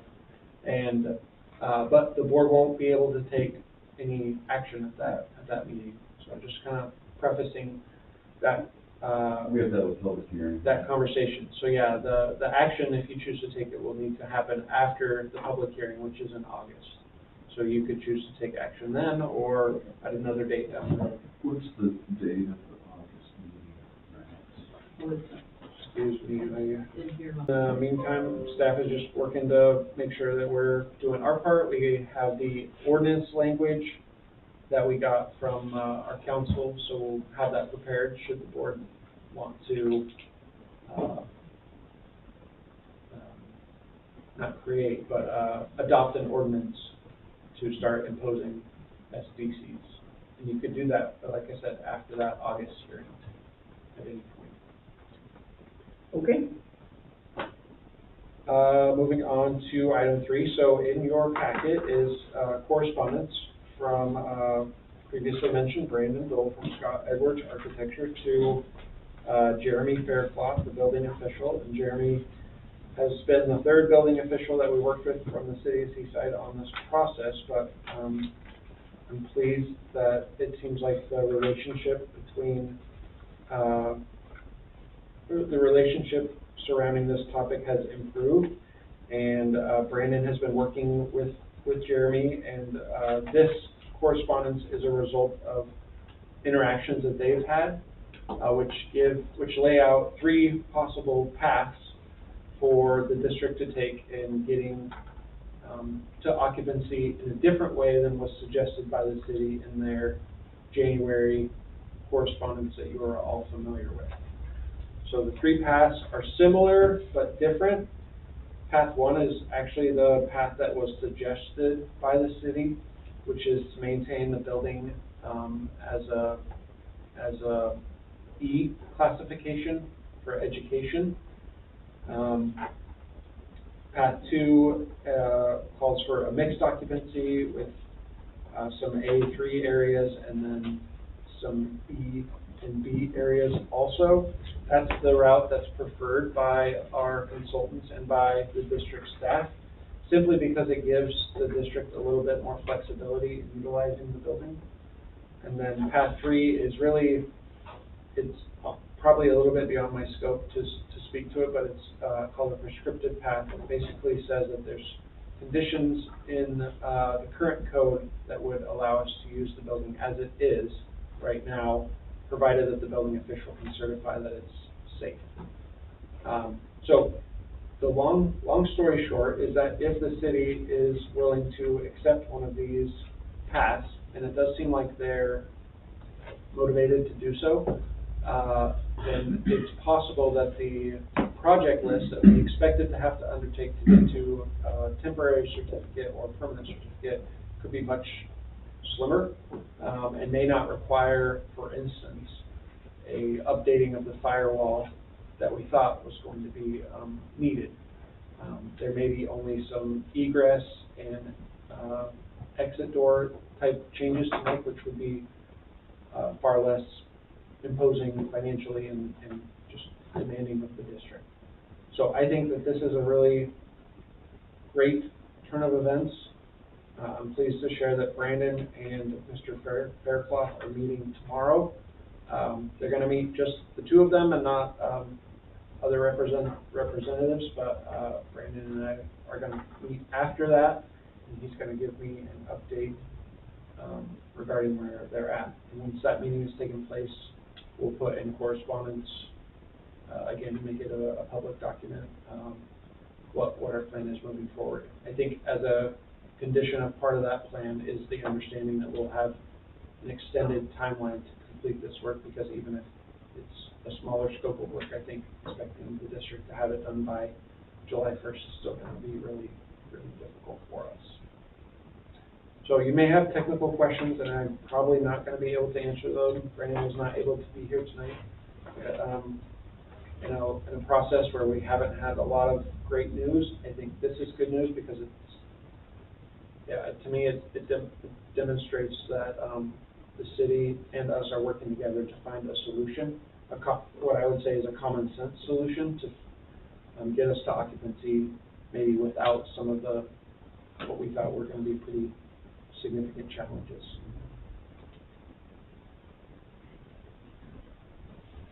So I defer to Brandon and Mr. Fairclough, but I'm just lost in the jargon of 50B2, 508C3, 50 whatever, 4 or 5. Yeah, see, and it's like, huh? Yeah. You can assume that those make sense to the people that need to Right. have them make sense. I mean, that's why I get to say, what do you take that and run with it and come back to us with a solution. I think that's the solution. Yeah. For me, I'm super excited that we have this document, that it was sent to the city, it's being well received, or they're having a meeting, or seem to be working towards a common goal, so, yeah. I look forward to hearing about the meeting tomorrow. Can you just let us know the outcome of that meeting? You just send an email out. Yep. Yeah. And I mean, the woman who brought the letter to us, is she somehow getting any kind of information to know that, we are diligently working on this and there is progress being made, so, Yeah, I haven't interacted with her on a personal way, but she, obviously, our board packets are available everywhere, online and in person. I will say, I think her main concern was having a drop-in fitness space, and we've continued to provide that at the other gym. That might be our next item, but I could reach out to her if the board wants, but I haven't heard from her since then. She hasn't requested any additional information other than what she might be able to access. well, I'm not trying to invite, an issue. It's more like Bonnie has that party on Thursday, that all the patrons, all the staff are invited to, we're invited to it. And, I mean, I think it just maybe is an opportunity to, to support, there's a team here that's working to make things better for all patrons. And, not necessarily saying, I'm getting back to you because, although I don't know if that's something she would want. But, Yeah. we're all invited to this function on Thursday, which I mean, Bonnie usually has 30 people there and more. So I think that's, a good team building type thing. I know people were really grateful that you were there last time, and I told them you were coming with me, so, and that you were staying part of the time, So they're very happy about that, and all of you are invited. It's Thursday at the bowling alley at 4. Another retirement party? No, it wasn't, it was never a retirement party. Oh, I thought that's what Bonnie was doing. It wasn't? It was not, it was, he does that every month, it's just this time. Not like this This one was time, extra because he special. was retiring, he He paid had a for costume everything. on and stuff. He's not paying for anything this time. Okay, well, yeah, I'll try to be there. It's the spirit of the week, so, choir concert that night for one of my kiddos, but, Well, I told him you couldn't stay the whole time. All right, fitness agreement. yeah, short update, things are still going well. Related, we expect to have the old fitness space be completed in the next week or two. We've had the contractors around finishing up their part of the work, so that's good. We did see a slight dip in our attendance at the mint conditioning gym. So, a few less members using it, and some using it less frequently. Total, we paid out $345 in April to that gym, whereas in March we paid out $430. So, but still providing it as a drop-in fitness space. And, I anticipate that will continue until either we're ready to move drop-in fitness space back to the pool, or until the SRC can be opened for drop-in fitness space, which, depending on what we just talked about, may be closer than we thought, which would be awesome. Great. New business. Yeah, so you have, an audit agreement that's presented by Kernan Thompson. This is, the auditor that we've used for the last, I think, 5 years. Chris mentioned them. Rick Pro is, our auditor, and he's one of the managing partners, I think, at Kernan Thompson. We have a great relationship with them. They've been a valuable resource for us. Our recommendation to the board is that we move forward with using them as our auditors in the coming up audit season, which they'll be auditing our statements for last fiscal year starting July 1. But it's provided here for visibility, and if the board has any questions or thoughts, happy to. Just one question, how did we select them originally? I remember this. The original auditors that we had when I first started, there was very significant time delays, and so we went out to bid. So then we selected them by bid process? We did, and Okay. we had to work hard to solicit a bid from them. We were benefited, I think, because they audit the cities, Right. the city as well, so we were able to kind of say, hey, you're gonna be down here, you can come and you can do ours, it's, you know, that kind of thing. Who audits the foundation?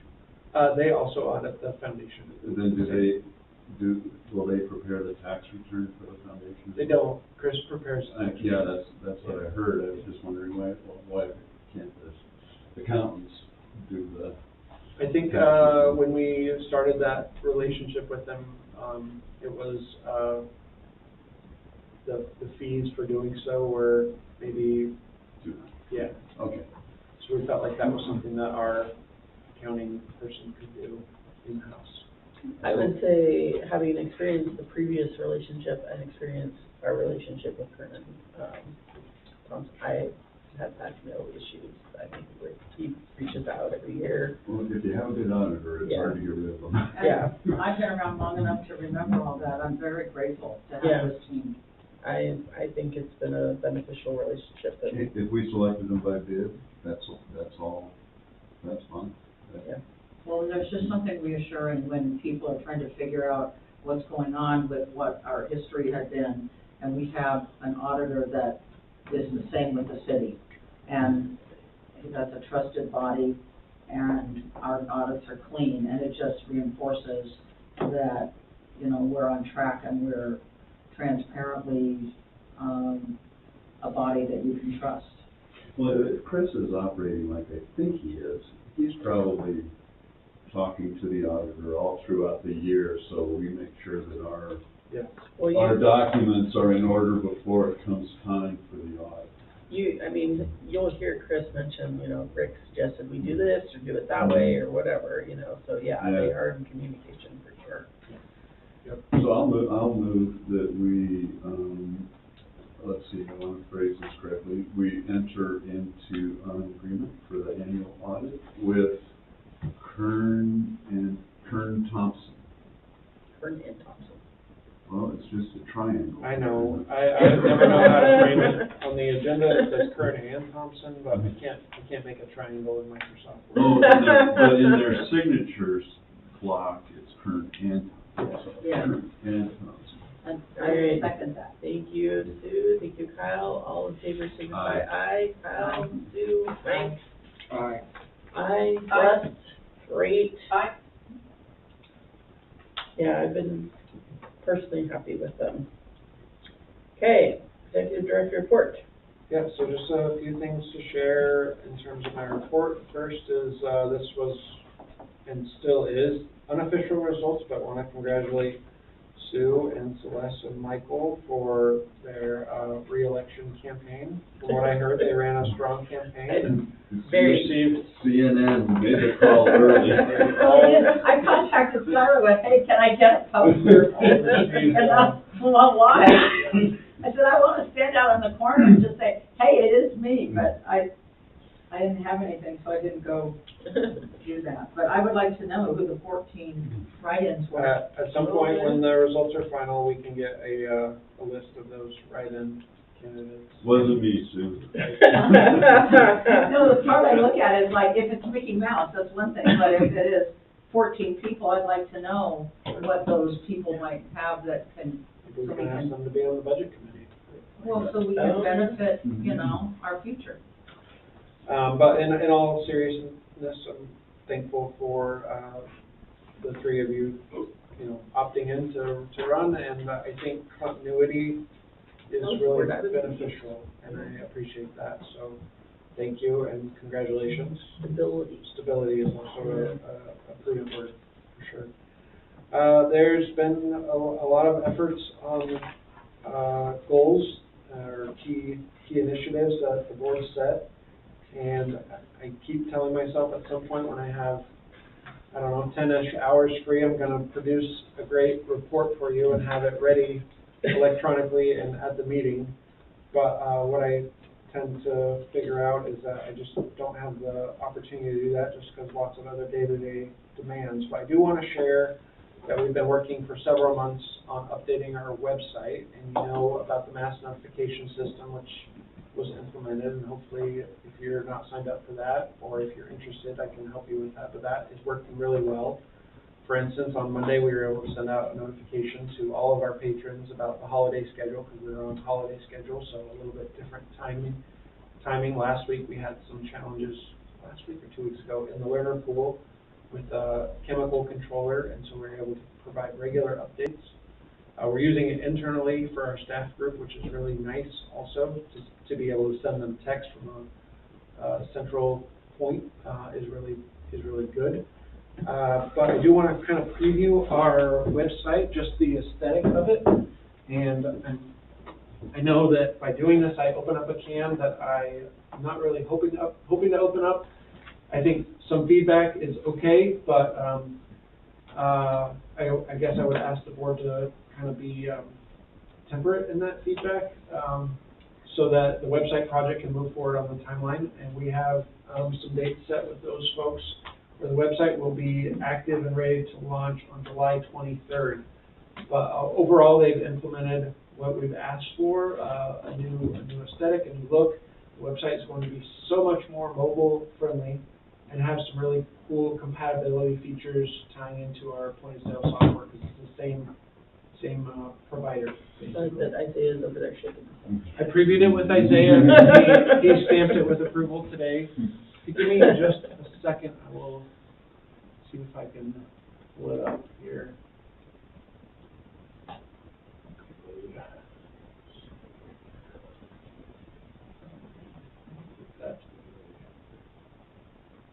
Okay, so here's our current site. I'm hoping everybody's familiar with it. At some point we'll share some, my daughter has a piano lesson right now, but at some point, we'll share some data about how many visits we're getting to the site, but we do know as general trends, every year we get more visits to the site than previously. And we also know that more and more of our patrons are finding information and registering directly off of our site. Before, when I started, about 70% of our patrons were registering over the phone or in person, and now that's shifted almost the other way to only around a third of our patrons typically are on the phone or in person. That's a COVID, unintended COVID. Maybe, yeah. There are some exceptions when we have high demand programs and we open up, small windows for our patrons to register for swim lessons, for summer camp especially. Those are two recent ones. Those are really, I'm gonna get my spot because that's high demand, and a lot of people still feel like they can't necessarily get online and trust the website. So again, old site, lots of buttons, lots of links at the top. So here is what the new site will look like. Yeah. So Wait, please, I want it to be purple. it's not going to be purple. Sorry. Please disregard what these tabs are named right now, because these are just kind of fillers for what Civic Rec, who's the platform, the content provider that we're using, what they have on other sites. But we'll have, oh man, I forgot the names of these. Global tabs, I think is what these are called. And they'll be personalized to what we've requested. These will stay. We're still going to host our pool temperatures, which is a feature on the current site that a lot of our patrons like. And then we'll have an easy access register and a contact us button. One thing I like about this graphic is that it will hopefully it will change with every time the page is visited. So this is a little older picture of the pool. We're going to update that.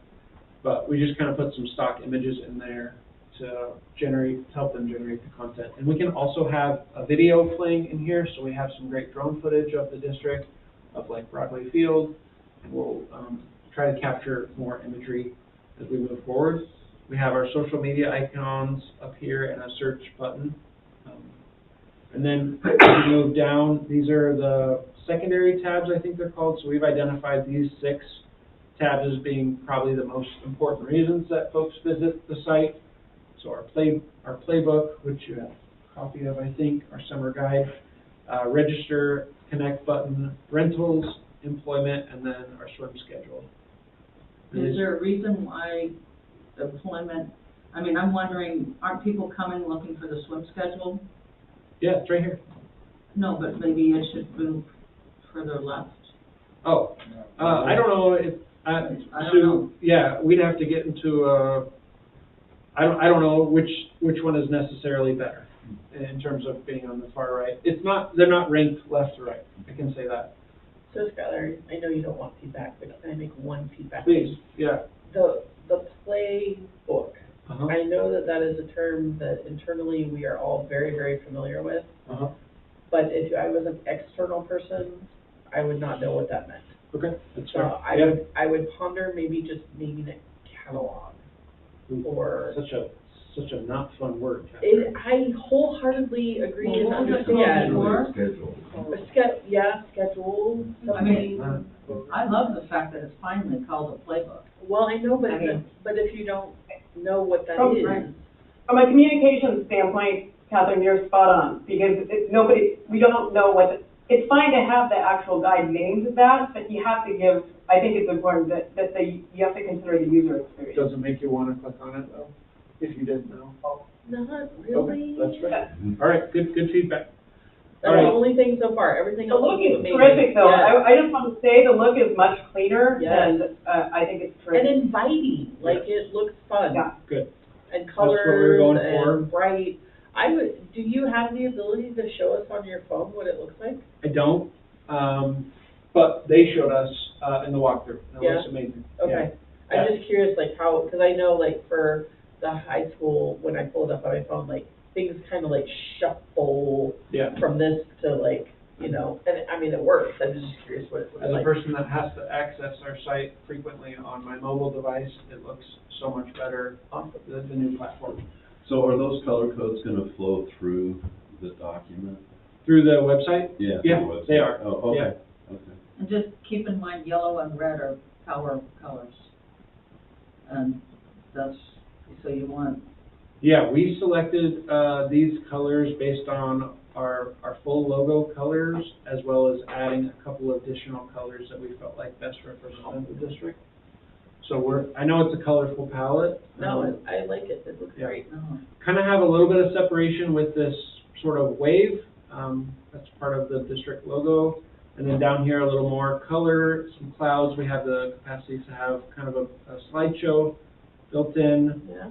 And then this calendar function is really important for, I think, helping people get information quickly. So we'll have events and rentals on this, and then if you click on this meetings page, obviously the board meeting will be on there, and other meetings that the district is either hosting ourselves or maybe we're hosting with a partner agency. And if you click on this read on, which will be populated, it'll take you to a page where there's more details. And this is kind of the secondary, layman terms, I'm going to call this the secondary aesthetic of the site. So you have some colors built in. This is, I think, what feels to me a callback to like our preschool logo, how it used to look a long time ago when it was called the Learning Ladder Preschool, but some fun colors and still trying to incorporate a lot of these same colors into this. Down here at the bottom, this is similar to how our page is now, but a little, well, maybe a lot cleaner. Yeah. And just more modern, and will mobilize on a mobile device. Easier to It's a read. lot easier. Like, just looking at from one to the other as you're on this big screen, Yeah. like, this is so much easier to read than our current one. The other feature that I wanted to point out, and this is really important for us because it's just so much better with the modern technology, is we have the capacity, or our users will have the capacity to choose from, I don't know how many languages there are, but there are a lot of languages, and it will translate every word on the page. So I will choose Tongan, for example, and it will translate instantly to Tongan. The only thing keep in is So, from Tyler, experience. one of the pieces, which I think that feature is great, but it will not work with, when you use images or PDFs, which we use a lot of on our site. We do, and that's something that our consultants brought up as well. So we need to work. We will be working harder on better strategies to make our page more accessible and inclusive. Yeah.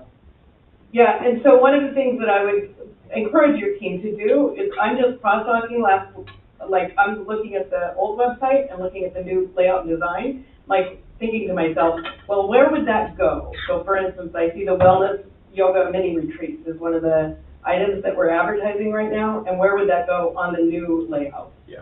And I'm not sure I'm seeing where things go, and that is a sign that to maybe make sure that you've got the right menu system set up. You could probably work with your consultants about that, but that's a good way to test it yourself. Yeah, I Because think, the stuff to talk about today are the things that we need to try to talk about in the new design too. sure. and I just restate, you know, it's like we've got the swim schedule over after somebody's passed through employment, and we're gonna have more parents looking at the swim schedule, so move it over by register, right? I mean, I don't disagree, Sue. I guess I just don't know if it's, you, Well, okay. It's not a hierarchical list. feels like we're But splitting. but it might be. It might be on the mobile. Because Okay. those icons might get shuffled into that's the last thing. That's a good Yeah. point. So And it may make To a the right difference. is not necessarily a better position, to the left or right doesn't necessarily indicate better position. What I would wonder more is, usually employment is the sort of about us. People usually look in the footer for employment or careers. Like, if you're job shopping, if I go to the Nike website or someplace else, usually you find it's either in an about us menu up at the top, right? Yeah. Or it's footer, where they have corporate information, right? Like, here's our, I don't know, here's our community commitments, and here's our, if you want a job, here's our job, and here's our, so for instance, where would board information go? Like, that's, Yeah, we have a sec, it would go up here under, it's not gonna be called government, but it's gonna be up oh, here. maybe that's an about us, and maybe under that, then you'd have a board, but you also have employment. it seems a little funny, this all seems programmatic to me, all the round circles. Those seem like programmatic links. I think we wanted employment because, to be candid, the employment page on our current site is one of the most visited pieces, one of the most visited subpages of our website. So we know that we have a lot of traffic on that, That's interesting. on that site. And it Very could be interesting. because Yeah. when we do a job posting, like on Facebook or LinkedIn, no, not LinkedIn, Indeed, we link that to that employment site. So there's a lot of folks are getting routed, but I don't know, I guess I feel strongly that we need to keep it prominent because we need employees really bad, and we always need employees. And I want to make it easy for those folks if they find our site, or if they are even here for swim schedules for registration, they see that as an option, they go to that page and they say, oh, I never thought about that, I could, maybe work as this or that. So here's my big question for you. Are we the ones going to be able to edit, change, update, all the things? 100%. So if we try it out as is, launch it like this, and then we come down the road, we're like, nope, we really don't want that there, we can move it. Yeah. Great. We can. But And we can move it now, like we can move employment to swap it with swim schedule, or move swim schedule over here. Yeah. I'm great with that. I would really, that is the only thing about, I would look at it from not just this web browser standpoint, but the mobile standpoint too, and just see how all of this Okay. shuffles around. Translates when- Because that may dictate how you line things up. What's the small print under each one of those titles? These, No, under the under colored connect and circles, right, registrar. like rentals, there's another line under there. oh, it's just It's just a like a highlight. design line. Oh, because I was it's thinking, not- well, maybe that's where playbook is described, No. so people won't go, what? Because every Wednesday at the Chamber of Commerce meeting, I'm showing this now. Yeah. Come get our playbook. So they're hearing that. Skylar, this is amazing. I think this is a huge leap forward. It's Super kind of excited. a couple of cents, so I don't know yet, Yeah. but- Who owns it? Oh, we own it, yeah. We're gonna own it? Yeah. Okay. Nice. I'd say I'm check particularly mobile. excited about the interconnectivity, that if it actually interconnects with the registration pages and so forth, like I think that piece Yeah. will make a lot less wonky to use. 1 minute, sorry, some other feedback. Just check on the mobile, like how it looks mobily, and then figure out where the current things that we're advertising on our current page are gonna land. And, be cognizant of the fact that PDFs and images don't translate. Thank you. I got nothing. All right. No, I think you need to be a 17-year-old or something to navigate these things, and get the feedback from the people who are much more savvy. I'm grateful for Isaiah. Yeah. I think, He's about 17. as the person that is, in charge of updating the school websites for the middle school and high school, Terrible job. thanks, Tyler. How do you really know? No, I just know, like, we changed our website, over the summer without letting me know, and I walked in August, and they went, oh, by the way, we changed your website, fix it. I am very aware that when we launch these kinds of things, there's going to be things that you go, oh, that's not working the way that we want it to work, let's change it. So as long as we have that ability, I think anything is Yeah. better than what we have. Exactly. So, We'll yeah. be fine. I think it'll be great. And that's launching in July July 23rd. 23rd. Fantastic. Thank you, Skylar, that was a fun. And, Okay, yeah. It's great. yeah, My wife has commented to me often that she has trouble finding the swim schedule yeah, on there. I think probably, I don't know, depending on those buttons and what content comes out of there, you could inform people, some of the senior population. yeah, I don't think a lot of them know about silver sneakers, about how their insurance covers their participation in certain programs. yeah, There might be a way to, people can, oh, yeah, my insurance can do that, but maybe they've never done it. I ran into a friend of my wife who just moved here, lives in Gilroy, lives out of district, Yeah. loves our pool. My wife talked to her about the insurance plan, and she had no idea. She went and signed up for it now. She swims for free. Perfect. Well, I know Insurance covers it. for the arthritis class, the silver sneakers is fine right there. Are you part of silver sneakers or silver, whatever, and it's that one and another one and another one. Yeah. Yeah. And it begs you to say, hey, you know, am I not part of this? No, not this year, Sue. Yeah. Okay. I mean, I'm signed up with Silver Sneakers, but you won't see me at the pool very often. You see me? I'm there, Mike. All right, special events recap. So we haven't had any special events since last time we met, but just do want to share, we have a really great opportunity coming up in the next week or so with our, it's not our first ever staff outing, but it's the first ever like this where we're using some of the funds that the budget committee and board set aside for employee recognition. Yeah, so giving our staff an option of going down to play Fascination or painting, doing a paint project with Donning, who's also an employee, but a local artist, and the other option is a craft project at Hammer and Stain.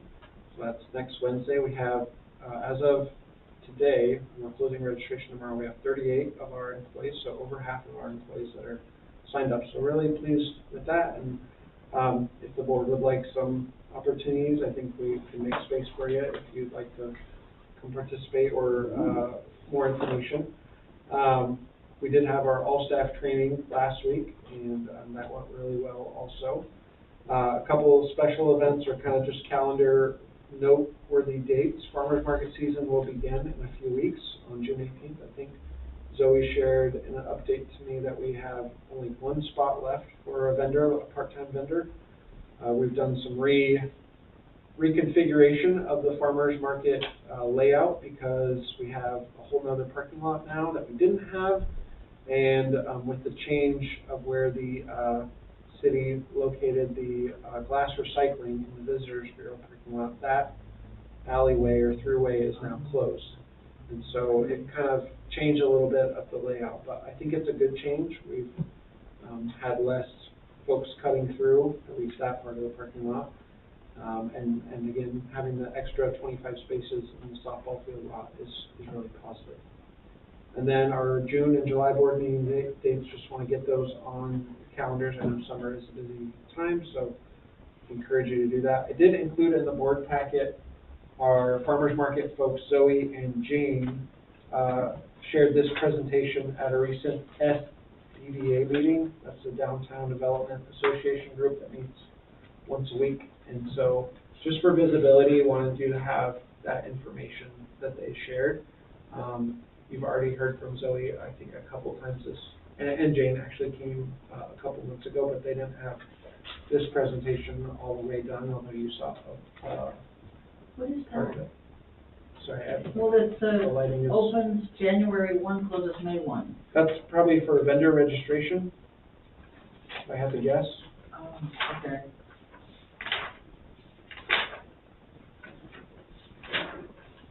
Yeah. So anyways, just lots of stuff kicking into gear for summer, and summer camp begins the week after that, June 23rd. We are full. Summer camp capacity has been reached, so excited just about the good work that our staff, our program staff especially, is doing. And it's kind of a nice time of year because the grass is green and the trees are pretty and the weather is good and the days are longer. I don't need the crosswalk as much, which is good because it's not working still. But anyways, Any update on that? yeah, we gave it earlier. Well, I would like to know. The part has been ordered. It's not arrived yet. We're concerned that it may be impacted by tariffs and China. delays in shipping. Yeah. That's all my report, unless there's other stuff the board would like to touch on. Isn't there a SDAO thing in Salem in June? Sorry, Sue, I don't know if I have the dates off the top of my head, but from the feedback I got from the board is that they probably would opt into the regional training that's in Astoria. I want to say that's in August. or choose to go to the SDAO conference in February in Seaside as part of their annual training requirement. I just didn't remember what you registered me for. Yeah. And because now my June is starting to fill up with another application, and I thought, uh-oh. Why don't you come stop by and I'll see. I don't think I registered you for any because I don't think registration for that training is open yet, but probably will be soon and we can choose which one. I'll attend that SDO meeting in Seaside. The conference one? Yeah. Cool. Me too. Yeah. On the topic of training, we were waiting for SBA to get their. Not done. Not done, okay. Your ducks in a row. Still pending, got it. Okay, board comment, Kyle. Congratulations to board members, Celeste and Sue and Mike.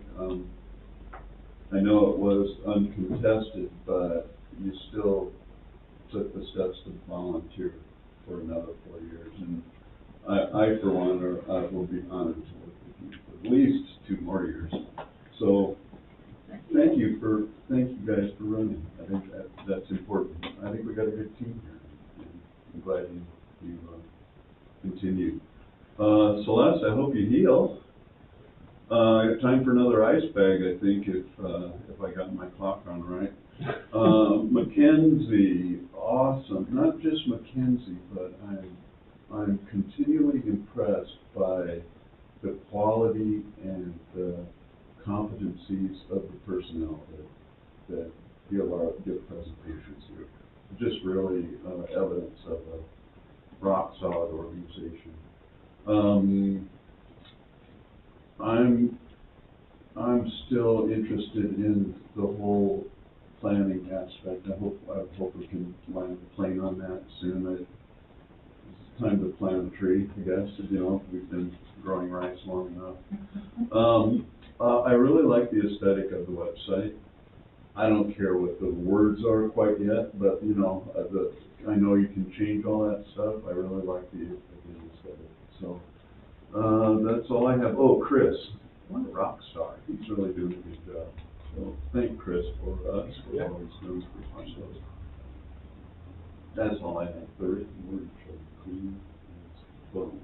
I should Clear as, I texted it to you like 5 times. I mean, like, how many months ago was that? It's like, honestly, God, I think that is What, you the just smartest erase statement. my, That's just the erase my cleanest text bone. when they show up? Where'd you get Clear that? as, Kyle. that I got it is, from Kyle. that is, ED, what is that thing? I mean, I asked you about that because I think it's very smart. All right, but- so we're not gonna but talk wait, broad comment, we're just Here's gonna- a better quote. Good Mark talk. Twain said, "I'm writing you a long letter because I didn't have time to write a short one." Okay, and that just goes to show you, it's much more difficult to write condensed language. Yeah. Yep. And I think that's where we are with the strategic plan. And They didn't have time to write a short strategic plan. So Yeah. I mean, my favorite, and I'll tell you afterwards, because it was a 50-word essay, not 49 and not 51, and back in those days, you had to count your words. Yeah. But but anyway. did you have to do it in iambic pentameter No, or whatever? you I mean, typed every it. other word. You went to a All right, typewriter. all Anyway, right. long story, but that is worthy of a story, but anyway, so, honest to goodness, I really pretty much echo what Kyle said, because literally, excellent team, and Skylar, you're the head of that, and I appreciate the work that you do to keep this ship running. I'm grateful that Isaiah is now full-time, because I think that the website and the team effort to put that together is exciting and, right up with, a positive future that we are promoting. I'm grateful for employees like Tom. Welcome aboard. Mackenzie, really exciting to welcome her. Chris, of course, just, consistently, I'm grateful that when I am able to check in with him, whether in these meetings or, connect with him in his office or see him at the front desk, I'm grateful that he's always got an answer. And I think putting him with the patron relations specialist, team is a positive step, and I think, I'm grateful to see JoJo back, and I'm learning more and more. I mean, Holly's been steady, rock steady, you know, and doing things where, hi Sue, and here's the packet, or Sue, this is for you. I'm just grateful that there's a team of people that work well together, and that includes this board. I'm just so thankful, as I have said, that the three of us re-upped, and Mike, I especially am thankful for you, because I know you thought you had a replacement and that fell apart, and I just commend you for saying, okay, I'll do it again.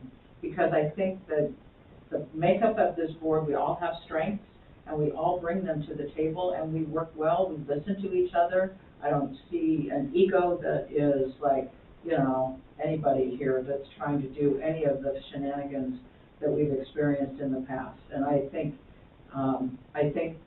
the public is learning to trust us.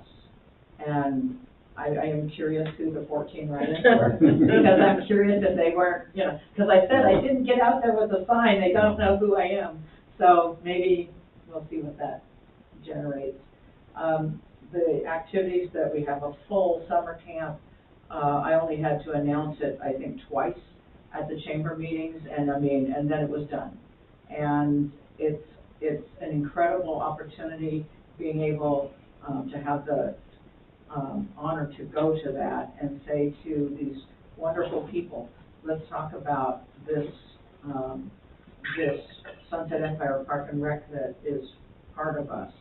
And we're welcome, and in fact, I had just had a man yesterday saying, I'll see you tomorrow, and I went, it's nice to be expected and to be welcomed. So anyway, my gratitude and my humble appreciation that we have a really good team, and we have, you know, 2 more years of doing this until you two get to run, and then you get to keep doing this again. We'll see. You're probably sick of us by then.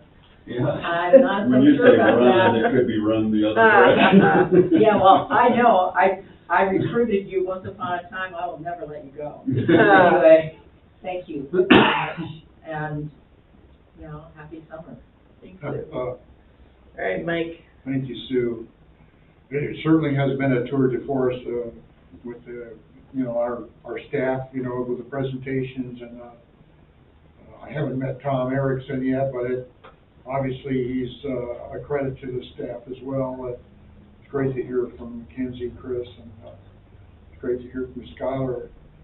It's great that we have an administrative staff that, in program management that have so many master's degrees and so on and so forth, but just amazing, you know, the capacity our staff does have, and hopefully we'll continue to learn and grow with their capacities. So I had a very reflective weekend, I should say. Being here today, I realized, and I thought, actually, every time we meet and we stand up and we do the Pledge of Allegiance, and a lot of people take that for granted, but every time I stand here and I look at our flag, I remember the pictures of my dad's battle flag from his ship in the southern South Pacific, World War II. And he had, I have a lot of pictures from his wartime experiences, and the picture of that battle flag is haunting. You know, a bullet-riddled little birdie, you know, on the fantail of a patrol craft, and my dad actually brought that flag home at the end of the war, and he kept that for a number of years in a special little box. And I held it in my hands. And every time I look at this flag, I see that bullet-riddled battle flag. And in a way, this board has to fly its own flag. And we have our own battles, and we will have future battles.